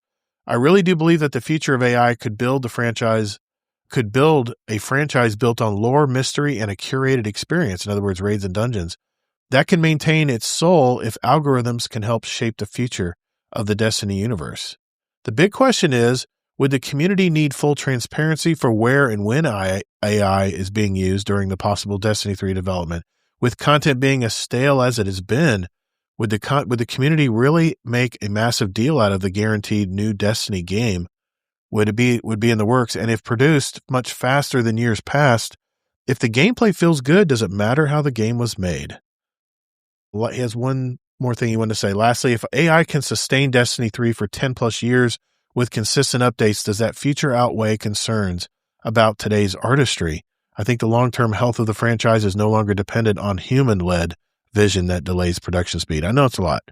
AI and Destiny, just generally speaking, creating a Destiny 3 faster, would it matter that, the AI is making the game and not maybe handcrafted by an original developer or someone that comes up with the original idea? I mentioned Unity earlier that they're going to bring up at the Game Developers Conference here next month. Comments, questions? Well, it goes into a lot what I was saying too. AI is not actually at the point where it's a good tool for making whole things like strikes and creative stuff. We definitely still need humans for the creative stuff because 2 points. Humans don't usually like the quote creative stuff that comes from AI, and also it just isn't as good as mathematical stuff. So I do think AI would help, but nowhere near some of the ideas here. It'd be better for like the algorithms helping program the boring stuff that's within there quicker. As it is right now, and even if we're talking a magical Destiny 3, even if they went all into it, on the programming side, it could help maybe a fourth of the way there, but you still need a lot of human interaction. Now, if they're trying to use it for like voice lines and all the creative stuff, they can claim it's going to help, but I don't think people are going to like it. And then, of course, on visibility, you always want to kind of mention that it's being used. I think more and more people are not so much opposed to AI being used, just how it's being used. And again, on the creative side, it doesn't do very good. Yeah. Barrel? No? Yeah. I mean, if they use it, I'm not really opposed to them using it as long as it's done well, and they do state that it's used, because I think some authors, like, is it Amazon? Like they're now stating you have to like state if a book or something is written with AI. I know. I hope so, yeah. I know a lot of podcasts. I think they're have to state that. Yeah, they're starting to do that. So, I mean, as long as they do that, and it's good to play, I don't really think there's anything wrong with it. No, what do you think? I agree with Kingsley. You're going to have human oversight, intervention, writing. You can't just give it to AI because we're the ones that program the AI. We put the algorithms in it. We put all the programming into it to do what we want it to do. So it would have to learn and go over it. I think if it helps speed up and clean up a lot of the bugs and stuff, to help debug and stuff like that would be awesome because testing and R&D is a lot of the time spent on games. Look at Baldur's Gate, how long it took them to get that Baldur's Gate 3 out. I mean, that game was in alpha beta for a long time. It's we've always complained about Destiny getting rid of the QA people, but honestly, and I hate to say it, this is one of the best spots to put AI in is all the QA stuff. Yep. Yeah. I agree. I think between the movie industry, I'm wearing a Focus Feature shirt. In fact, tonight I got that from my Stubbs A-list. Little bonus. don't know if you watch focus feature movies, but between movies, the way they're made right now, and gaming studios, they're very similar. They put 3, 4, 5 years into making this one big production. Then they throw it out there and hope everyone likes it. And I've seen movies that they spent $100 million building and they only bring back $15 million. Just major, major losses of money. And I start thinking, there's no way these studios can sustain that for very long. And I know what's bailed them out is movies that make, double the money they've invested and stuff. That's where it comes back.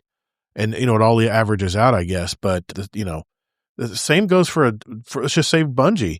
If they can use AI to do the initial programming, like they're talking about with this new Unity AI, whatever, artificial intelligence program or whatever, if they can do all the initial setup and they have the creativity to allow that artificial intelligence to create the game, the background, so to speak, with all the net code and all the spaghetti code and stuff, and make sure it all works together, I think that is where AI can really change the whole gaming industry going forward. Instead of games taking 3 to 5 to 6 years to make, what if because of this new AI system to be able to double check and make sure all the programming fits perfectly, or maybe even play it, like I mentioned in that example, play the game as a human and then go back and correct stuff that doesn't look good. If you have certain parameters built on what you want, what the experience you want to feel as you're going through there. And I know AI can't feel, but it would be 1 to 2 years to make a video game. That sounds more reasonable, or a movie even. That sounds a lot more reasonable. James Cameron was talking about how future Avatar movies, he's going to go big time into AI. He's been using computer, CGI and stuff to make a lot of his stuff, and he goes really high tech too. His movies are crazy detailed. I mean, it blows me away when I watch his movies. They don't even look real. If they can really embrace those aspects of what I talked about earlier, the heavy lifting, the sorting, putting the codes together, the initial code, putting everything in place, and then have the humans on the development side or the producer side on the movie start putting their ideas and taste and have AI weave that into the storyline and stuff. You wouldn't need to get rid of writers and stuff because you need writers for that original content and material. I think if they can integrate those two things together, yeah, I think it could be a big deal. It could be a game changer. You think it'll change I don't know if the we structure? I don't know if we could get down to 1 to 2 years, but maybe. See, Maybe. I'm pretty confident never. right now AI can get us a fourth of the way there, but maybe Yeah. eventually we could get at most a half of the way there. Yeah. And so if a game takes 4 or 5 years, then maybe it can take 2 years, 3 years. But I'm not saying I know for sure, but like I kind of know where it's at right now. And it's AI can't do everything in a game. There's still, even if it does a lot more, I think we're only at a fourth best case scenario right now. And that's still nothing to shake a stick at. I mean, like we have, that's a lot. Yeah, Shave a year off here or there, but think of the millions of dollars saved. You imagine what the cost is to make a video game. It's probably as much as a movie production. I mean, there's exceptions, but I guarantee you Bungie has at least $100 million in a Destiny game. At least. Think of Over 10 years, they more than probably that. have more than that. More buddy. than that. I know, Yeah. but just salaries alone, you're looking, 1.5 a year per year. But if you add up all the salaries and the number of people at the studio, let's just say they're making an average of $100,000 a year in Seattle, then it goes up quick. That's $2 million a year right there just in salaries. Not to mention all the other expenses of running a business, but take care, Base Window. Just want to say goodnight. Thanks, guys, for hanging out tonight. That was a very interesting conversation tonight. I know we kind of went a totally different direction than we planned on going tonight, talking about AI and stuff. But I think it just had to be said, man. We needed to put that out there for people to talk about. And I just think I thank both of you guys, Barrel Barley and Noltorious, for coming on tonight and with your topics and stuff tonight. I just want to remind everybody that as a celebration of our rebrand, that we have a contest going on right now. Thanks to Amazing Taco King, one of our highest tier patrons, he has donated a brand new In the Wrapper Year of Prophecy edition. It's $175 if you went to buy this on the Bungie store. It does not have the game codes, but you can look it up online if you want to look at it. It's the Year of Prophecy. It has statuettes in it of all three Guardians and coins and all kinds of some extra lore stuff in there, I think, too. I mean, it's really an interesting piece. I thought about even keeping it, but I want to celebrate our rebrand and give it out to our community. So we have a Destiny contest channel. We have a Destiny channel too. This was called Destiny Contest in our Discord. Make sure you enter a picture, however way you want to get it downloaded or whatever, of your best looking Guardian in there. And that will be your entry into the Wheel of Names. And the first episode of March, which is coming soon, it's only another week away, probably 2 weeks away. By the time we get back to our March episode, we're going to spin that and someone is going to win it. So we'll ship it to you. The only exception is we do need an address to send it to. So make sure before you enter that you're okay with giving out your address to me. It'll be DM'd to me, not anybody else. So that way I can ship it to you guys, whoever ends up winning it. So thanks for that.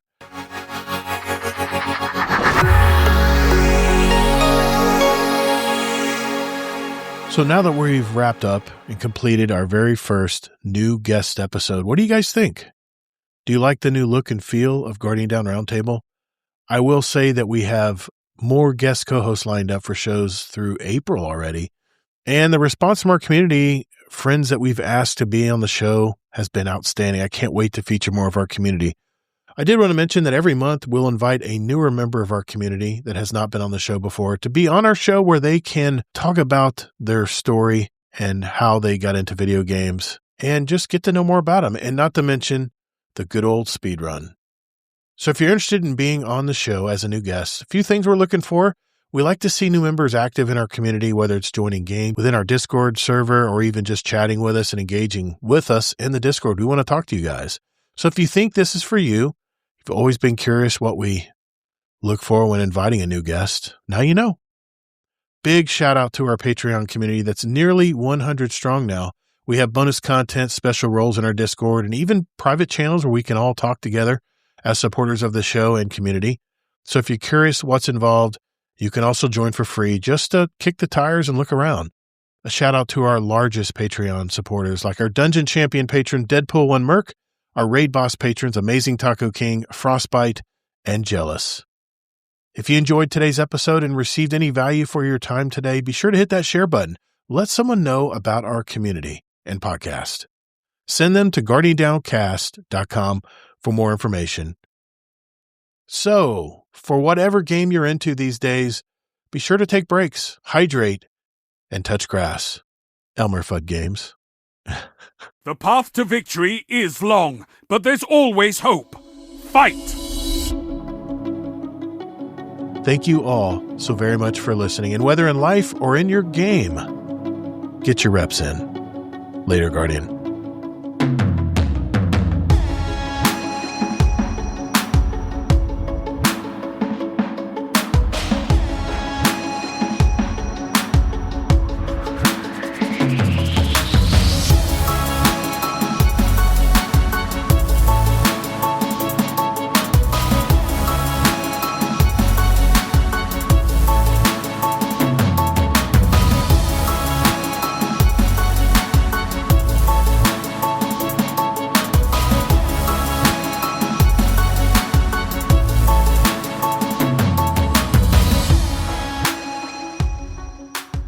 Overtime. Let's do this. Noltorious, BarrelBarley, do you guys want to give a shout out to anybody before we leave tonight? I always want to give you guys the opportunity to do that. Yeah. No, this community's been amazing. That's just shout out to the community. Just people that I raid with, and yeah, it's always a good experience. Thanks, man. Appreciate you coming on tonight. Noltorious? Yeah. Glad to be here. I just shout out to Gator Cat who got me into this community. I appreciate it. Being patient. And I appreciate y'all because it's fun. It is a blast to game with y'all. Y'all put up with my forgetfulness. Well, I thought I was one of the oldest in here. I didn't realize we have some older gentlemen here as well. I love it. I love hearing it, man. That's why we have the Grant. Well, that's fine. That's why we have the new guest episodes. Makes it really nice. Thank you again, everybody, for hanging out with us tonight. Make sure you hit the subscribe button if you're watching on YouTube. Make sure you hit the follow button on Twitch. And that way you'll get notified when we come out in our future live shows, which are every Thursday night, 9 p.m. Eastern Time. Good night, JD Kent. And that's it, guys. Hope everyone has a great week. And remember, whether in life or in your game. Get your reps in. Later, Guardians. Have a great week. Good night. Get your reps in.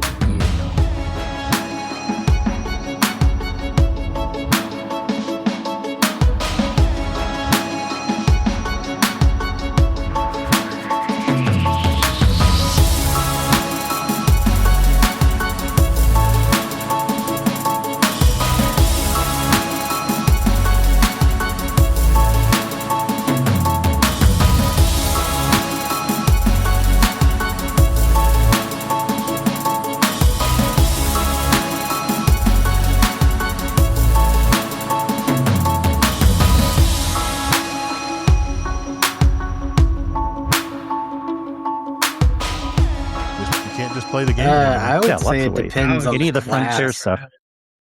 Okay. Go ahead, Taco. Whoa, we all talked. Sorry. Yeah. Go ahead, Taco. Yes, we did. That's a first.